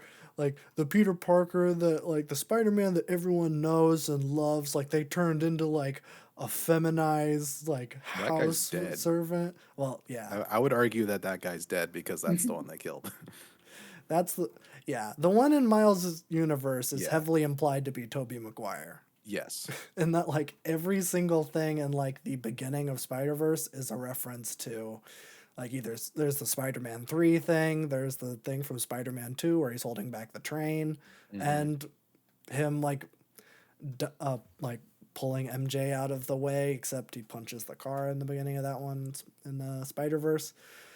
So yeah, that one is pretty much dead, but Yeah. like everybody like I don't want to say everybody, but there have been people online just being like, man, they turned, and it's probably the people who are like, man, they It's politicized yeah. something by adding a woman in it. Zero. Yeah. But yeah, like they ruined Peter B. Zero Parker brain cells. by bringing his kid to dangerous events while a perfectly good wife is at home. I'm like, oh boy. I Um, love that they just completely missed the point of like Miles heavily like helping that in the first movie, so then you see that growth in the second movie, but that would require too many brain cells firing. yeah, and it makes sense why he would want to bring Mayday to meet Miles. Like, Exactly. and I mean that's something that like is said in the movie, where it, like in like the when he's running away and he's like, I had her because of you or like whatever. I hoped that you know I could raise her to be as good as you or whatever. I think it's something the line. Something like that. Saw it a couple weeks ago, but yeah, it's more explicitly said. But yeah, uh, very excited for the sequel. I'm Hmm. excited to get. I'm glad it's not like 2 years away. That's the best part of it. Well, okay. We need to talk about that too. Um, so, okay, last week and up until last week, release date has been March. Um, I it sounds like that they might need some more time, and I've been seeing some stuff from I don't remember. I think it was one of the directors where they're like, "We're very thankful that everybody is very appreciative of our hard work, but right now we kind of need a break." And I completely Understandable. understand Yeah. After because seeing that movie, you could take a break for 3 years, honestly. yes, um, so uh, yeah, so it's up in the air as to whether or not this next movie is going to come out in March. That release date has been removed from the official Spider-Verse Twitter Mm, account. Oh, interesting. So, I'd rather them have take their time with it because like you need to nail the third movie. yes. Let me make sure. Yeah, it's not in their Twitter bio anymore, so yeah, it'll be interesting to see when that's going to come out, but I was yeah, take more time. Like as long as it isn't like 6 years like it No, was yeah. between the the I mean, they last did a one. good job of recapping at the beginning of this one, so I'd assume we'd get something like that Yeah, for the second one. I would. So, Yeah, I would think so. And this one is the next one's obviously going to be a more direct sequel than mhm. the last one because the last one is more or less its own kind of self-contained story, Yeah, even though there is that lead-in to a sequel. But there are so many movies that have lead-ins to sequels that never happened. So yeah, exactly. yeah, but yeah, Oh yeah, overall, fantastic. Like best looking animated movie I've ever seen, at least mainstream wise. yeah. Again, animation nerds can correct us all day. Um, I but would. I would. big budget studio, like even I hate the stupid format of everything's connected in this multiverse thing, but Yeah. this has done it really well. Multiverse. Yeah, I mean it works here. It fits. It's not like a cash grab. It's genuinely like a team of people that want to make this come to life. And Yes. it's shown through all of the different animation styles and everything. Like that seems like a nightmare to have to do all of that stuff, but it all got pulled off great. So honestly, I'm kind of liking the second one more than the first one. Yeah. After seeing both of them within a week, the first one's great because it is a simple Spider-Man story, but the second one I think really pushes boundaries in a way that the first one didn't do as much. I mean, Yeah. it was boundary pushing back in 2018, but I think just looking how far it came in like 5 years is pretty crazy. Yeah. Well, I think Spider-Verse, it's going to be hard talking about these, but Into the Spider-Verse, I think, Oh is yeah, the first one. the first one, is like definitely a landmark movie in animation. Every single movie is playing catch up now. Every Yep. single studio is playing catch up. Like, even that new Puss in Boots movie, also a great movie. Amazing. That new Teenage Mutant Ninja Turtles is obviously trying to do a Spider-Verse thing too, which I guess kind of makes sense because Teenage Mutant Ninja Turtles also started as a comic. There's kind of an interesting, well, not directly Spider-Man, but Daredevil, who teamed up with Spider-Man a lot. They're often the two kind of street level superheroes in Marvel. But yeah, so in the first issue of the Teenage Mutant Ninja Turtles comic, and this is getting very off topic, I'm sorry, but they basically get corrupted by some like toxic waste or whatever that gets bounced off of someone's face and rolls into a sewer where these turtles live. And in the first issue of the Daredevil comic, what blinds him is some toxic waste that is never found.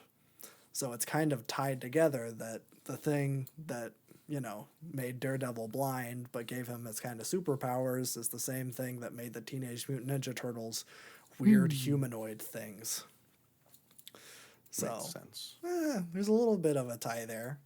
Yeah, we'll see how that is. Yeah, I mean, it looked pretty decent, but like I don't know, something about the, I don't know, something about it looked not as clean. I'm not. I don't have very high hopes for it. Yeah, it That's looks a what little I'll bit say. too like one dimensional in the color palette. It looks too dark for what it needs to be. Yes, it is. It is kind of the classic. They saw that Spider-Verse was successful, but they don't know why. Where it's Yes. like, okay, this art style, people seem to like it, but Yeah. what? And it's something where like the people that work there can probably do it, but higher ups are going to be like, we want this style, Right. but not allocate the proper resources most likely for it to happen in the way that it should, or like Yes. limit creative freedom because it goes too far away from what they wanted. That happens a ton. Yes. So Yes. we'll see how it goes. But like, especially with this movie, the bar just got raised to maybe an impossible state for most studios out there. Yes, it is still shocking that this is a Sony movie. Yeah.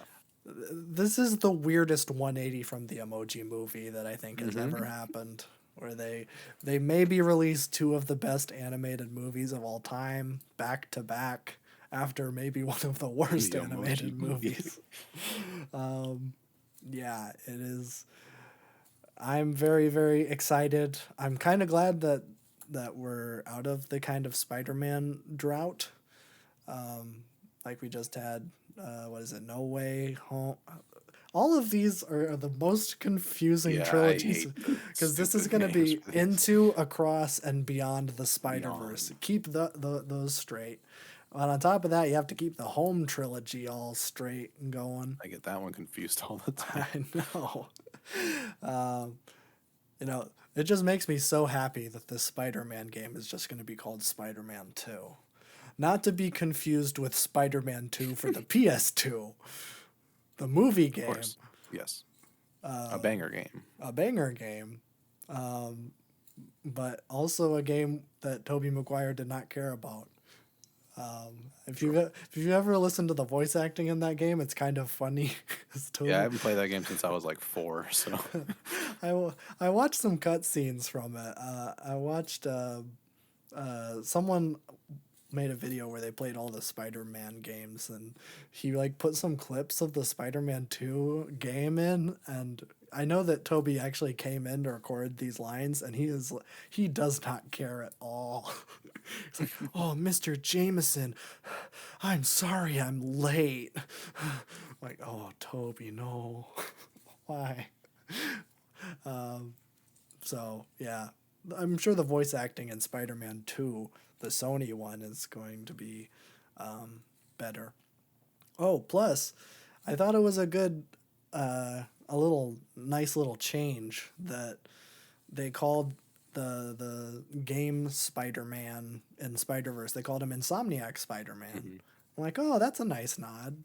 You know, not. I mean, some people care about studio stuff like we do, but not everybody knows all that. So I'm like, oh, that's a I nice don't. little thing. Yeah, Insomniac is the studio that made the game, so I thought that was pretty nice. Nice. But yeah, I think that'll do it for our Spider-Verse discussion. Unless you have anything else you wanted to say. I don't think so. I don't think so either. Greg Marcus was looking good. It's I will always say the looking movie good. went by really quick. The pacing was insane. Yes, it does not It feel like a accomplished the 2-hour like, movie. yeah, it accomplished the something's always happening, but it's not overwhelming. Yeah. I think that a lot of that plays to always having something moving in the background or some Yeah. kind of framing change. It really was like when it ended, I was like, wait, how 2 hours have already been. I Yeah. thought that like we were still gonna have like way more movie left, but no, it Yeah, I was No like, more movie. another 2.5 hour movie, and then it like did not feel long at all. no. So, Yeah, but yeah, fantastic. very very good. I'm trying to think what else I've seen that came out this year. It's probably I like it more than Beau is Afraid, so it's probably my movie of the year, I guess. I like it more than Puss in Boots, even though that came out last year, but I'm still counting it as this year. I actually have them rated exactly the same, which I think is pretty fair. I just watched Puss in Boots pretty recently. That movie's still fantastic. Yeah, I need to watch it again. I guess before this, my movie of the year was another comic book movie, Guardians of the Galaxy 3. I am a total shill now Yeah, you are. for Marvel. But Big Oh. Marvel. I'm sorry. Guardians 3 is great, and this movie is also great. So I have no problems making these my movie of the year. I don't know if it's going to last because Barbie comes out in July. True. Oh, yes. So I'm not sure if that's going to stay my Paw movie Patrol of the movie year. comes out soon too. So. Oh my God, yes. Yeah, so we got good stuff And the coming. FNAF movie's coming out soon in Just. October, yeah. in October. Yeah. It's not Matthew going to Lillard. last. One of gonna be these is good. going to be a flawless movie. Mm-hmm. All Gotta I be kn- FNAF. Yeah. FNAF's gonna revolutionize horror. Yes. Yeah, we've been dealing with like these slow burn atmospheric type horror. Everybody wants to be that A24 We need hereditary children type horror. stuff. Now let's go back to the Yeah. cheap jump scares. Let's go back to 2013 horror. Children yearn for staring at a tablet and having a spooky animal jump out at you. Whoa. Yeah. I think it's generally called popcorn horror. I can see that. Yeah. The type of movie you take your honey to and then jump at the scary parts and your popcorn goes all over the Don't place. worry. I'll protect you, I'll dame. protect you. Man. Yeah, Man. you stole my popcorn. I'm not protecting you for nothing. That's true. That's true. That's like $20 a bucket of popcorn. Come on. Yeah, that's why I highly recommend you take your girlfriend to see Beau is Afraid. I did that, and she still has not forgiven me. Awesome. So I forgot she was making some comparison to Pulp Fiction and Beau is Afraid. She's like, "What are the lessons of Pulp Fiction?" It's like Beau is Afraid. I don't know what I was supposed to get out of that, and I don't know what I'm supposed to get out of Pulp Fiction. I'm like, you're not supposed to get anything out of Pulp Fiction. It's just fun. What's the problem with that? You don't have to learn everything. Who likes learning things? Not me. Not me. I like Cocaine Bear in the Mario movie. Let's go. Oh yeah, I forgot I saw the Mario movie. We're not gonna talk about that. No, we don't need to. Except they're making the Zelda movie now, and I'm sad. Oh, God. I'm very sad. It'll be great. It won't. The Mario movie wasn't great. Why would you expect the Zelda movie to be any better? And Zelda's way more serious than Mario is. True. Let's make a movie about a game where a plumber rescues a princess. Got it. Perfect. kids movie. Easy. Let's make a movie about a hero that is reincarnated in time over and over again, and a woman reincarnated in time over and over again, and an evil beast that reincarnates in different forms, and all these weird pig monsters are everywhere, and also there's fish people and bird people, And everyone's hot. and everyone's hot. Oh no. And there's a group of ladies that never give birth to men, except that one time. And that one dude is now the king, and he wants to kill everybody. It'll work. Yeah, we'll see. I am not not looking forward to it. But yeah, I don't even know if it's finalized yet. I believe it is like Universal and Illuminations are closing the talks to make a Zelda movie. So it's likely going to happen, but I don't think it's official yet. So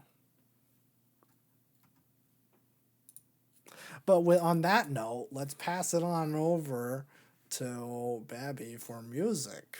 And apparently a conversation about animation or something. No. Not literally. I don't know. It's all encompassing. Music this week was kind of slow. Big surprise. What? But the only new thing I think I listened to was this new Killer Mike song because he's released 5 singles for this album that comes out on Friday. I have not listened to all the singles, but this one is the one with Future and Andre 3000, so I had to listen to it. Oh yeah. And it is definitely my favorite single so far. The Killer Mike and I LP one, that one was good, but I was wondering how the Future and Andre combo was going to work, and it works fantastic. Yeah, it's a lot of fun. Andre is just a god at anything he does. His verse wasn't even like any of these like super jumping through hoops like gymnastics that he tends to do in his features nowadays. It was very kind of slow and laid back, but like everything that comes out of his mouth is just perfect. So works really well with the beat. Yeah, I'll probably listen to this full record. I don't know.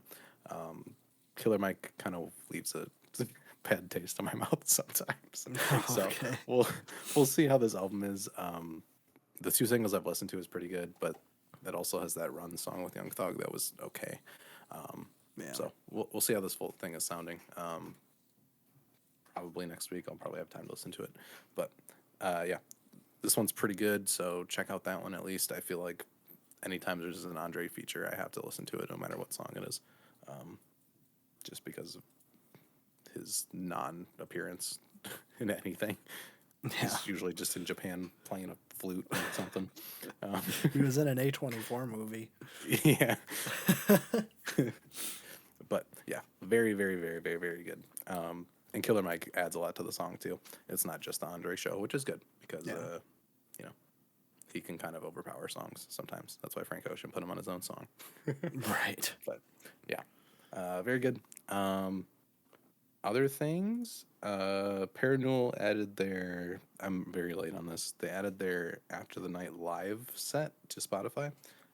This came out. This was added to Spotify on April 22nd, so I'm way behind on this. I didn't realize this thing came out on Spotify until this week. But I feel like I talked about this record a little bit earlier this year. It's essentially a live album, but they do it like almost a 1-to-1 Fishman's live album, where it's pretty long. Goes through their hits and ends with a 46-minute song, much like that Fishman's record, and it is fantastic. They kind of specialize in this more rugged shoegazy feel, so it's definitely a little bit different than Fishman's, but it's still pretty fantastic in the way that they're able to keep one simple motif and kind of play with it for 45 minutes. Definitely influenced by Long Season, you can definitely tell. But it's definitely more of a homage than it is like we want to copy this. So I'm glad it's on Spotify because, yeah, Parannoul is pretty great. I do like this live album more than their After the Magic album that also came out this year, I think, just because I do kind of like their 2021 record more. But, yeah, so that's on Spotify now. So just wanted to bring it up because I was stupid and did not realize it was added. But other than that, things that came out this week, Squid had a new album, O Monolith, getting really good reviews. We still have not listened to Squid's, what is it, Bright Green Field or something. Yeah. One of our first things on the viewer request wheel, I think. But people are saying this album's even better than that one, so I will have to check out Squid eventually. I'm just debating. I can probably put this album on the wheel. I feel like people want us to listen to Squid. I feel like that might be a fun one to react to because it is more of the kind of experimental rock stuff, black midi, black country type stuff. So Okay. I'll put that on my wheel because I am kind of excited on this.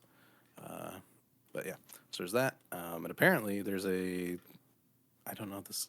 I don't know how to pronounce this guy's name. Dudu Tassa and Johnny Greenwood released a record. Apparently, it's all Arabic music, so it's a whole bunch of artists from a whole bunch of different countries, kind of pulling like a George Harrison or something, and just like or a Paul Simon, where he's just like, I'm just gonna go find artists from around the world and make an album with it. Cool. Haven't listened to it yet, but I definitely want to. I didn't know this thing existed until 10 minutes ago when I looked for albums that came out this year or this week. So I will give this a listen and talk about it next week because it sounds really interesting. Yeah. And anything Johnny Greenwood is on is pretty great. So I'll talk about that next week. Other than that, I think the Janelle Monáe record came out. People are giving it pretty decent reviews, not as much as their other work, but I think this is a situation like Lorde did with her last album, where it is just a fun summer album. And when you have a reputation of like super artsy, like highly acclaimed stuff, people often don't shift their expectations correctly. Yeah. To this kind of thing. So I haven't listened to it yet. I might listen to it. I'm not sure. I kind of want to go back to their like work that they're really known for before I go to something like this because I don't know. It's been one on my radar for a while. I just keep forgetting it exists. But yeah, that's pretty much it for stuff that came out this week. This King Gizzard record comes out Friday, so I'll talk about that next week too. Hopefully it's good. I don't have a reason to believe it won't be, but We can only hope. King Gizzard, it's either decent, good, or really great. So, Yeah. what is this? The Barbie album comes out in July, so that'll be good. That's true. I don't know when the Oppenheimer album comes out, but probably Oppenheimer. around the It's same just time. going to be Hans Zimmer score. No, they actually released like a thing for Oppenheimer, I think, and like What? there's like slow dive and stuff on it. What? It's kind of interesting. It's got a little bit of a shoegazy alt rock kind of flair to it. For Oppenheimer? Yeah. I think, and then the Barbie soundtrack's like just what you'd imagine. Well, yeah. Yeah. So, but yeah, and then the Swans album comes out next Friday, not this Friday. So, I will have a lot to say about that after I listen to that 2-hour behemoth when that comes out. So, yeah, that's what we got coming. So I'll have some stuff to talk about next week at least, which will be good. That's good. That's good. Music is slow, so Yeah. that's why I have another segment. Oh my What? God. Yes. Yeah, I took last week off because this segment is kind of depressing today. So if you don't want that energy right now, you can Let's go. click off. But welcome back to my Edged Prop Corner, or my You Are Not Immune to Propaganda Corner, whatever you want to call it.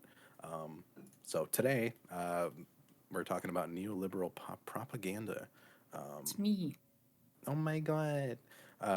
Yeah, so a lot of the show I've talked about a lot of history, a lot of war history. That stuff's kind of hard to write about because I need to be very specific in the way I talk about things. And it's not something that is often applied to someone's everyday existence. So today we're turning directly to one of the sources to it. I could make this like a 3 or 4 part thing because as I was writing, I'm like, oh, I could talk about this concept and this concept, but I'm not going to try to overload it too much today. So we'll see. I do want to do some more like fun media analysis things whenever those pop up, just to give a break because these things are heavy usually. So when the opportunity comes, I will. I don't know. I was thinking of like maybe doing some rap song breakdowns of like left wing wrap because there are a couple of them where I'm like, ooh, that'd be fun to talk about. But for this week, we're going head first, and then next week we'll see where I'm at. So, talking neoliberal propaganda. Of course, neoliberalism, we need to define that first. It's essentially economic views and policies that attack or destroy concessions to the working class, welfare, and other social programs like education. It's just a policy. It's still capitalism. It's just a very blatant capitalism. This is kind of ushered in the 80s with Reagan and Thatcher, which tells you how great this policy is with those two names. Yeah. Oh my God! Essentially, it's the policies are kind of shifting capitalism's cons onto everyday workers and individuals through leaving social programs to the free market. Essentially, the market rules all in neoliberal thought. Yeah, so it kind of works to internalize all rude wrongdoing onto the individual rather than the government. And the propaganda angle of this is kind of brilliant. I need to give props because it's very passive, but it's also coupled with direct policy. So it kind of creates this meshing of like an overarching, like everything you experience is kind of under this banner. So through this kind of policy and propaganda, rhetoric, language, media, it kind of creates individuals that think like capitalists. This is a big reason why, like we were talking earlier, people start thinking like a business. They start thinking about why Disney would do this or what Disney should do to make a profitable movie instead of looking at the art that they have. It's super annoying. You can see this on Twitter all over the place because blue check marks rule the world over there now, and it's just the most brain dead thing ever. You see this with these stupid AI things, where it's like, oh, Star Wars, but Wes Anderson. So those are like harmless, stupid stuff, but it breaks people's brains into the fact that like they think like a business, and this policy or this kind of way of capitalism is just all free market worship. That's all it is. Everything should belong to the market. And the free market's kind of held up by state power, and they introduce policy to make it predatory in new and kind of innovative ways.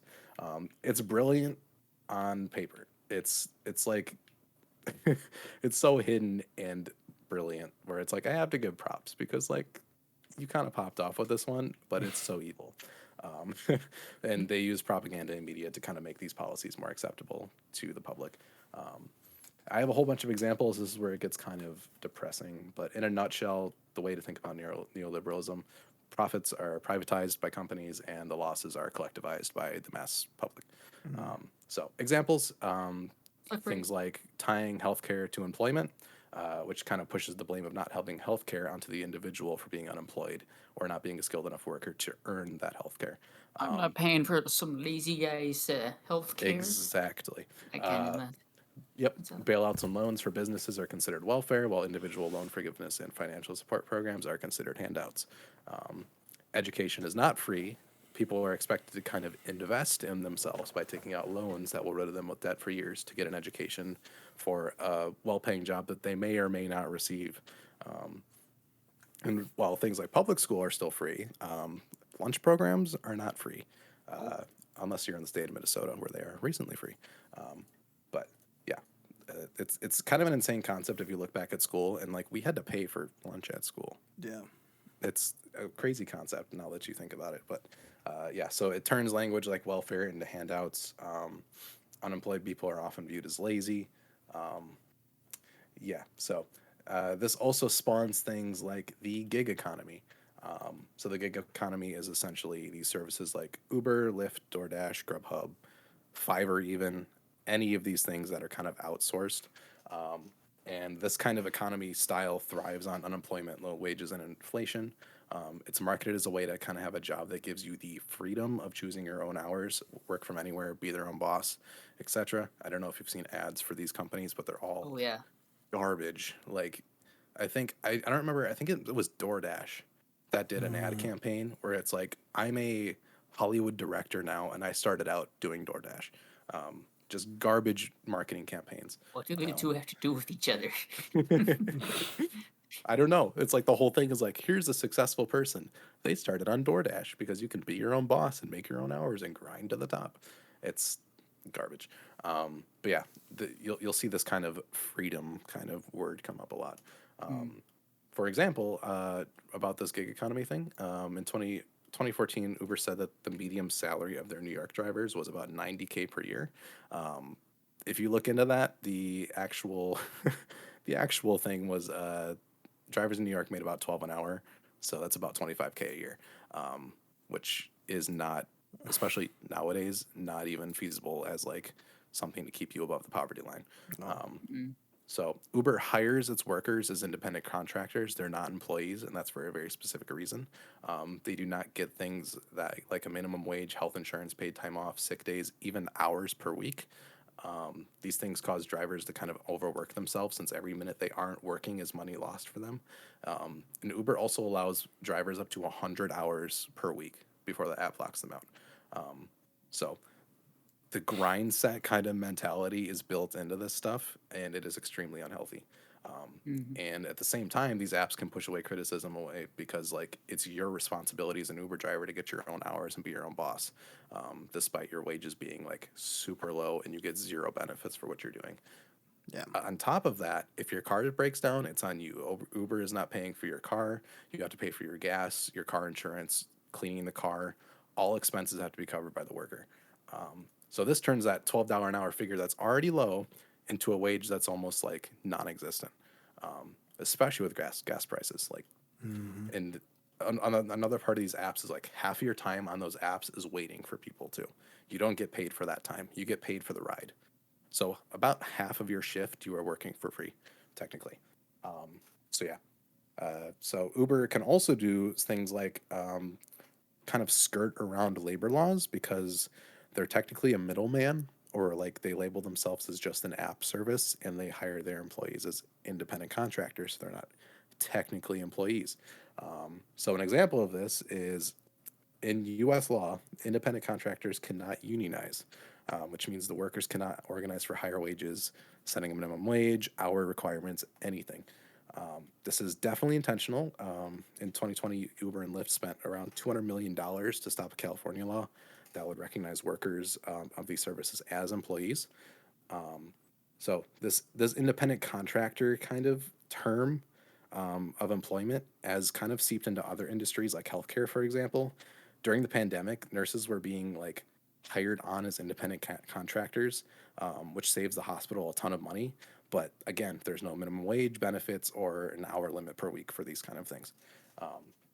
And this has gotten like so broad to the fact that like the gig economy has like accounted for about like 90% of the net employment growth from 2005 to 2015, basically meaning that these types of jobs have been the only new jobs that the economy is producing.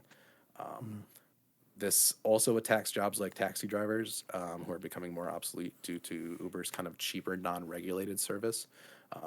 I know Macron in France like had to fight to get Uber into the country, um, and it made like a ton of profit because like taxis are a lot more expensive than like some person in their Ford Fiesta Mm. like Ubering people to places with no regulation. Um, so at the same time, when you have these numbers of like this 94% accounting like of net employment growth, like of the economy kind of growing and jobs happening, this makes it look like unemployment is low, but in actuality, these jobs are not sustainable, and often these people need to work two or three jobs to survive. So when you hear Biden talk about like we have the smallest unemployment number we've had in decades, it doesn't really mean anything because wages aren't going up. Yeah. People are just working more hours per week. But again, this is an example of how the propaganda angle comes back into it because you see these charts and these graphs, and oftentimes they lie to you. I could talk Mind about blow. the poverty rate and everything. All of these things are kind of doctored a little bit. Where the numbers technically don't lie, but like the scale of it is something that is not talked about. But adding on to this also kind of seeps into media consumption. Everything is a streaming service now with a monthly charge. Yeah. And these apps kind of have the power to remove certain pieces of media, change their terms of service, increase their subscription rates, reduce the number of households you can have on your service. Mm-hmm. A lot of these Hmm. services, like, yeah, they- it's kind of insane, especially since like the recent Netflix thing where you all have to be on the same IP address despite it being called a family plan. Yeah. I don't know a family that lives all in the same household that would be using Netflix. But this also extends to things like TV, like live TV specifically, because this is now sold as an add on to things like Hulu and YouTube TV. So if you wanted to watch some sports games or if you have a couple live channels you like to keep up with, YouTube TV has you covered, but you have to pay $72 per month for that service. Not a lot of people have cable television anymore. So just I don't. getting specific channels, and if you're a sports fan, it is killing you because it is so much money for these things. So that's a little bit of a media angle. Another one is when you hear about strikes on CNN or Fox or MSNBC or any kind of media network like that, they're often always reported of how much money the company's losing during these talks rather than what the workers are demanding. You'll often not hear what the workers even want in these kind of interviews that they do or segments that they do about strikes, especially the railroad strike that just happened or they wanted to strike a couple months ago, because I think they asked for like a week paid off vacation. CNN didn't mention Paid this at sick all, leave. really. Yeah, paid sick I leave. remember that. Yeah. Yep. And our pro labor president Biden said no. Um, I think his compromise was 1 day. That's it. uh, Pro labor president. Mm. Yeah, so that's another thing where it's like even just it helps a lot if every single piece of media you analyze from a major publication is like who is this for and what do they want to get across with this information. Oftentimes, if you view it as a ruling class publication talking to ruling class individuals, you will see the headlines as correct. But if you view your own class position in terms of this, what am I getting out of this? How is this helping me? You'll often see the cracks pretty easily. I mean, it's a pretty easy tool to kind of spot propaganda like this. It's not foolproof, of course, but if you think about your class position and compared to the headlines of these things, it makes a lot more sense. But continuing, this kind of turns education into job training. It makes the individual focus on marketing themselves for a job market instead of actually learning something they're interested in. I have had this myself. I work as a graphic designer and a marketing agency. I've always wanted to do art and stuff, but I did not want to be a marketer. But it's where money comes from. So I shifted my career in high school to better myself for a marketing job. So I took business classes that I didn't want to take, for example. So self care is buying a new product or app. You have these stupid services like BetterHelp, which is fake therapy online, again, which is commodified through this monthly subscription model. Even things like rest is always viewed and written about as something that makes you better at your work. It's never just a downtime for yourself or finding your own hobby or anything like that. It's always kind of like these self-help things are like how to be more efficient with your time so you're not as tired. Even something like dating apps. Dating has kind of become a resume of sorts that you upload in an app. That app runs for profit, and that usually requires a subscription or in-app purchase to get results. If you've used any of these apps, you know what I'm talking about. They're extremely restrictive if you don't pay for anything. Yeah. Even if you get a match, you cannot see your match on some of these apps unless you pay for like a reveal or like the premium so you can like swipe on it, which is ridiculous. It's insane. Being eco-friendly is kind of seen as using paper straws and biking to work. You are responsible for your own carbon footprint, and climate change in general is told that consumption is killing the planet. This is pretty far from the truth, so I'm going to go into a long tangent about this. Let's go. So in the 70s, our good friends at Exxon conducted a private research on the greenhouse gas emissions and found lots of evidence of their impact on global warming. And did Oh, they tell the public about this? No, they covered it up. It took about a decade until the public researchers kind of conducted the same research that came to the same conclusion. Did Exxon come clean then? No. They then created misinformation campaigns. They lobbied politicians and climate change denial campaigns to kind of slow policy change to save their profits. I don't know if people know this, but BP actually coined the term carbon footprint. They ran an ad campaign in the mid 2000s that focused on everyday individuals' carbon footprint and how they can reduce it. They even created a section of their website where you can calculate your own carbon footprint. So this pushes the entire climate crisis onto individuals. I have a quote here from Matthew Huber, who did a great book, Ecological Politics for the Working Class. He says ecological footprint presents an analysis where all impacts can be traced back to the organisms or humans who derive useful properties from these resources. But it is a view that construes the power equation in reverse order. By making consumers wholly responsible for their consumptive impact, this perspective ignores the critical role of capital, which contains both the kind and the quantity of goods that are thrown into the market. The gasoline in your tank flowed through the hands of innumerable people seeking profit. Oil exploration technology consultants, production companies, rig service firms, pipeline companies, gas station operators. Yet you are the one responsible for the footprint simply because you pressed the gas leading to the emissions. When it comes to consumption, every commodity has users and profiteers along the chain. We should place the bulk of responsibility on those profiting from production, not simply people fulfilling their needs. This is not a moral calculus as much as an objective assessment of who has the power along these commodity chains. It's insanely frustrating when you look up into this stuff and research it because, like, it is all for profit. Your carbon, and even if we can always do things ourselves that will, reduce emissions or be a little bit safer, and do those things within your means, but don't go crazy about it because your carbon footprint is so minimal that reducing it would essentially do nothing. Yeah. And even if we wanted to as individuals, we couldn't. We live in a country that relies so much on car-centric infrastructure and a lack of public transportation that it would be incredibly inconvenient. Taking the bus, biking, and walking is only available to very few people in big urban areas. I'm not even going to talk about how car companies lobbied to kill public transportation and build more highways. That's a topic for another day, but that is another thing of this. An alternative, electric cars are expensive. The charging stations are pretty few and far between unless you're in a big city again. And the source of electricity in those cars still require rare metals that are being mined using slave labor in the third world.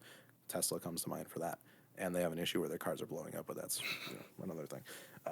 Yeah, it's different. Fossil fuel companies use capital to lobby governments to delay and fight against electric car products. Yeah, it's just so so evil. But at the same time, you get like these cities where it's all libbed up and it's like it's paper straws everywhere. You need to bring Yeah, your own it's all tote bag. paper. You need to do all of this stuff. When in reality, people are not focusing their concern to the right people. This is like a big part of radicalization for me is like you cannot solve climate change under capitalism. It will bring us all down. A system that like works mainly off of profit will never do the things it takes to reduce these things because it is not profitable. Other things we can still talk about outside of the whole fossil fuel thing. Nationalized companies are often labeled as state controlled companies, which can be viewed as authoritarian opposed to the free markets. And neoliberals kind of see the market as the ideal vessel for democracy to flourish. For the ruling class, it works. For the individuals, it continues to strip away rights until you have basically nothing left. Words like freedom and democracy are used to kind of justify reducing regulations to corporations and privatizing businesses. You're told that like opening up the market will provide more freedom and prosperity for competition. Somebody's kitty cat's mad. Yeah, I don't know why he's mad. Cedar. Yeah, he's annoying. He's But mad. going even further, oh my god, he's mad. Hobbies kind of get turned into your side hustles. Oh my god, are you okay? The house is on fire. How can you not notice?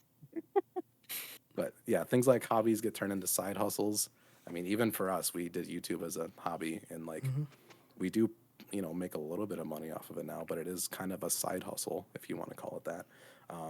But even like growing up, like I was in this mentality where it's like when you have a day off and you do something non-productive for yourself, you feel lazy, right? You feel like you're not accomplishing something, you're not being productive. It takes a toll on your mental state. Yeah. So essentially, it boils down to like you alone are responsible for your situation, and your freedom is kind of adjacent to your financial success. These free markets are fantastic if you have the means to purchase the things this free market offers. But if you don't, you're kind of screwed. If you don't survive in the market, it's on you. Okay, I gotta Unemployment. I'll go Oh, ahead go and for it. finish that first. Okay. Unemployment is the individual's fault for not taking any job that's available, even though wages stay the same and the cost of living increases.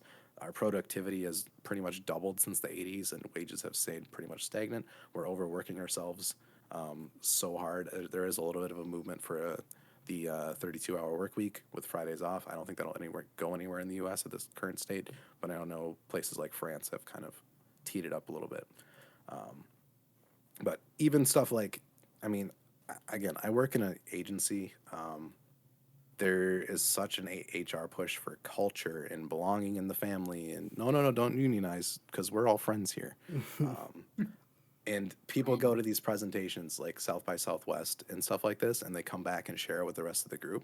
I don't know how many presentations I've had to sit through where people talk about mental health days and how to reduce stress, but they always kind of push the blame on the individual and not the increased productivity we're all subjected to. Everybody realizes it, but they don't put it in that space. It's like kind of insane how it's like you need to time manage having a family, working over 40 hours a week, getting the proper amount of sleep, exercising, all of this with no social nets at all. And You do often it. I think I get a week and a half of paid vacation. The US is horrible about paid vacation. A lot of jobs don't even get paid vacation. Yeah. So I'm very lucky to even have paid vacation. But it's just stuff, it's in every single form of anything we do. That's all I had for notes. But this can be applied to pretty much anything. It's like even on your weekends when you go out, what do you do? It's always it basically 90% of the time is a commodity. You pay to go to the movie theater, you pay to go to a coffee shop. Hmm. Everything we do is kind of commodified at this point, and that's where neoliberalism thrives because it's incredibly passive. Yeah, that's what I had. It's so sad and depressing. There is a whole nother key to this that is alienation. I might talk about that next week. That is pretty much equally as depressing as this. Actually, that's Let's probably hope. even more depressing because it talks directly about depression and loneliness. So I might go to that since it is kind of the sister topic of this. Um, but I just had to get all of this out because this is one of the main things that just like once you realize all of this in your class position, it just becomes so plainly obvious that this is not a beacon of anything. And that like American exceptionalism makes us think that like sure maybe we're not bad here, but look at how they have it over there. This completely just breaks down all of that. It was one of the most eye-opening things as you read and learn more about this stuff. So there it is. There you have it. I don't know if anybody has anyone else any more else to say about that. You can bring up probably infinite examples of this, but those are Yeah. the big ones that I wrote.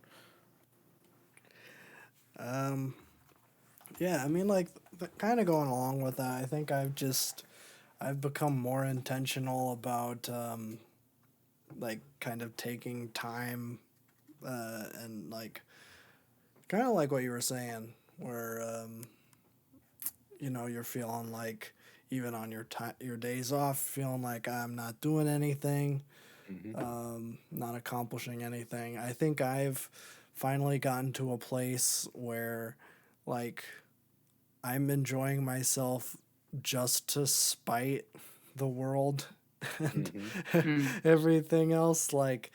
Um, like I am going to watch this stupid Evil Dead movie when I feel like I should be doing something else because that's what the man wants me to think or whatever, like, and Mm. I feel like that's a pretty decent enough place to start. Yeah, Um, absolutely. but This also yeah. leads into things like when you're on the clock. I do this Mm. all the time. I shouldn't talk about this, but you can stretch your time. You Yeah. can take breaks. You can, especially when you're in an office job like me, there are so many things you can do because I get all my work done in 30 hours, but I'm getting paid for my 40. I don't care how Yeah. Right.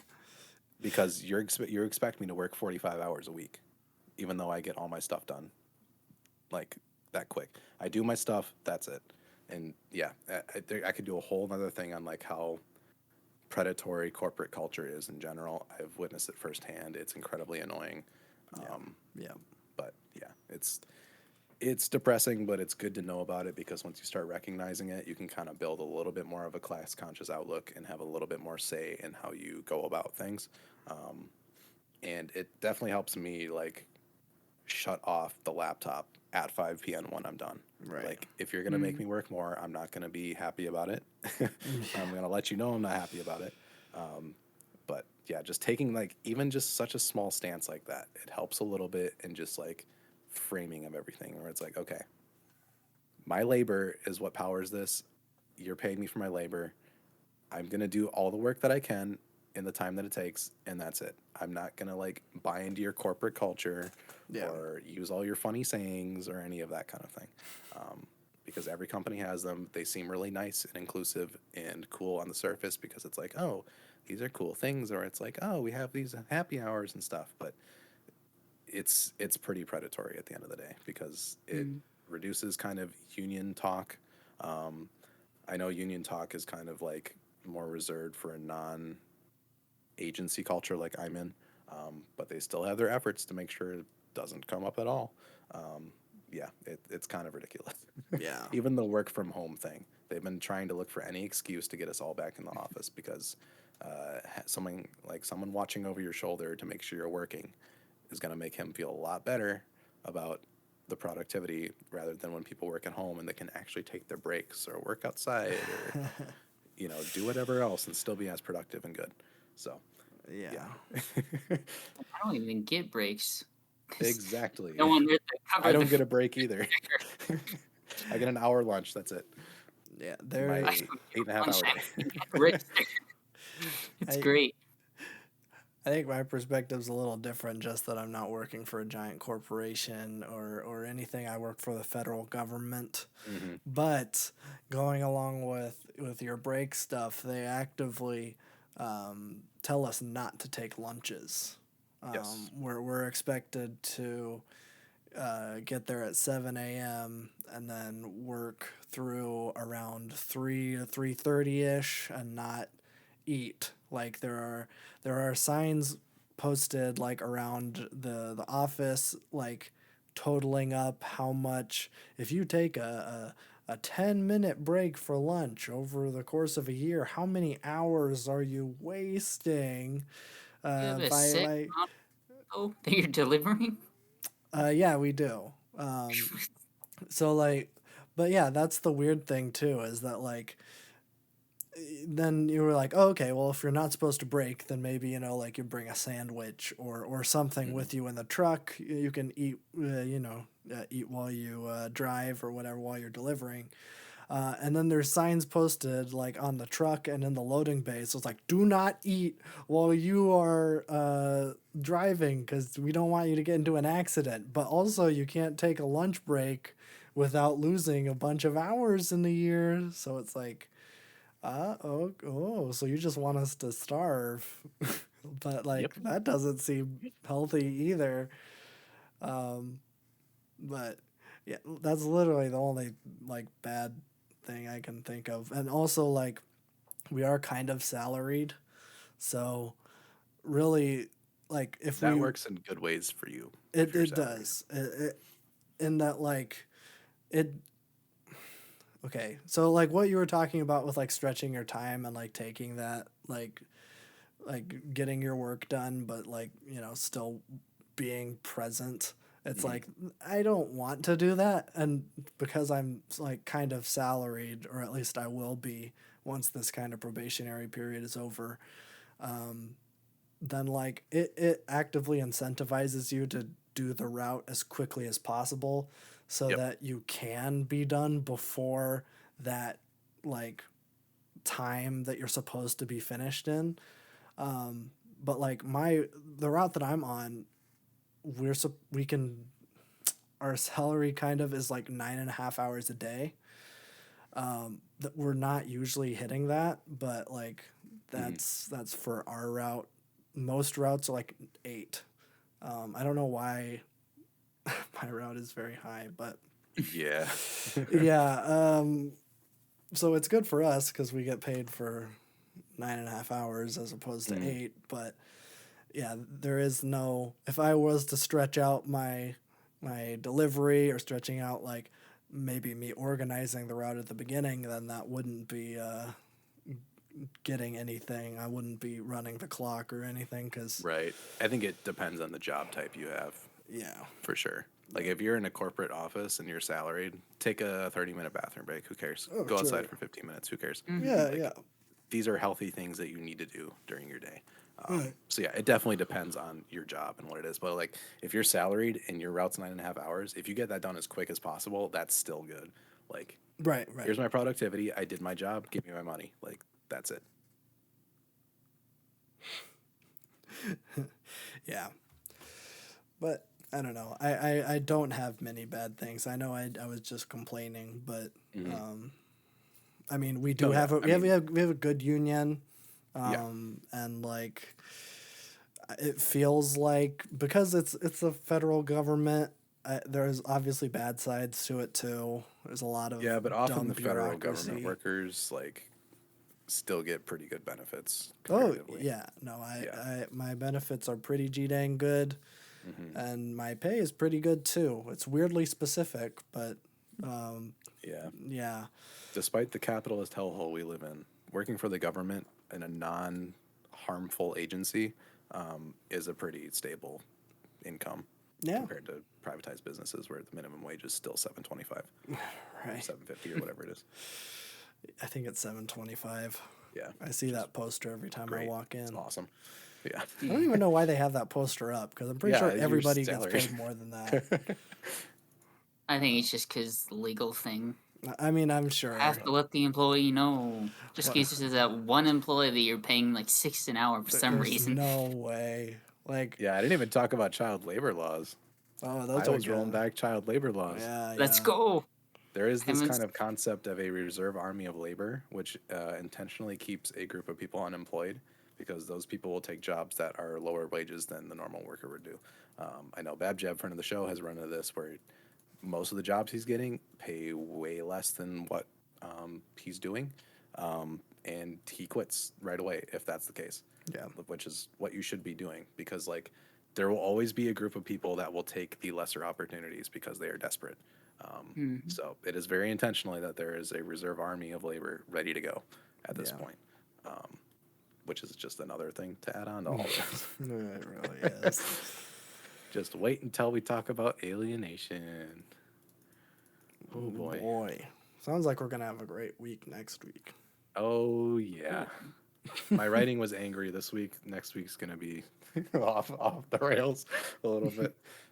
Perfect. I'll watch happy movies. Yes, watch happy movies. Well, I don't. Watch Happy Feet.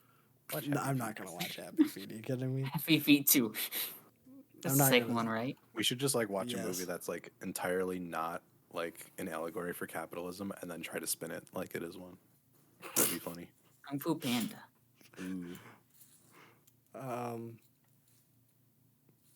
You could say that it's propaganda for capitalism because he's pulling himself up by his bootstraps. Well, and- everything is technically. Literally true. everything is so. Every that makes superhero it movie kind of is impossible. incredibly propaganda. That's true. That's true. You have a superhuman being that was chosen by an unknown entity that is inherently better than everybody else.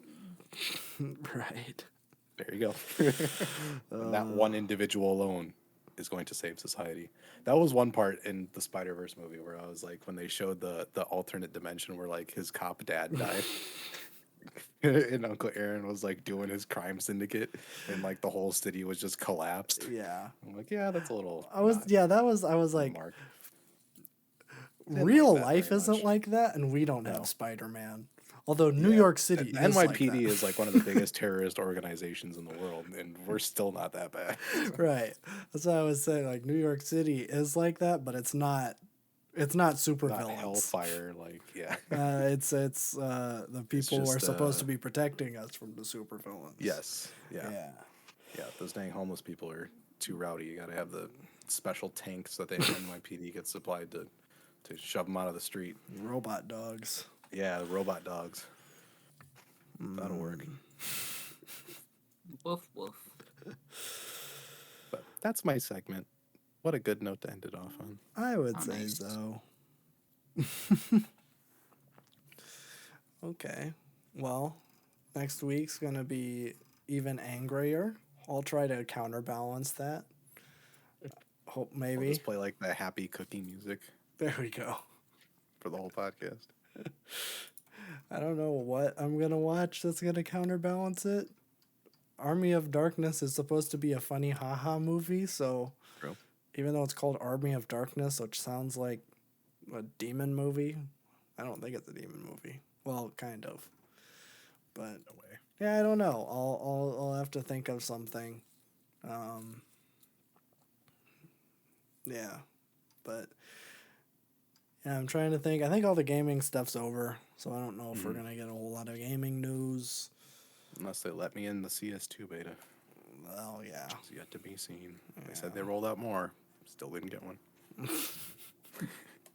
I haven't checked. Maybe I should check just to rub it in your face. Yeah, that'd be great. But yeah, I guess we'll round this podcast out right now.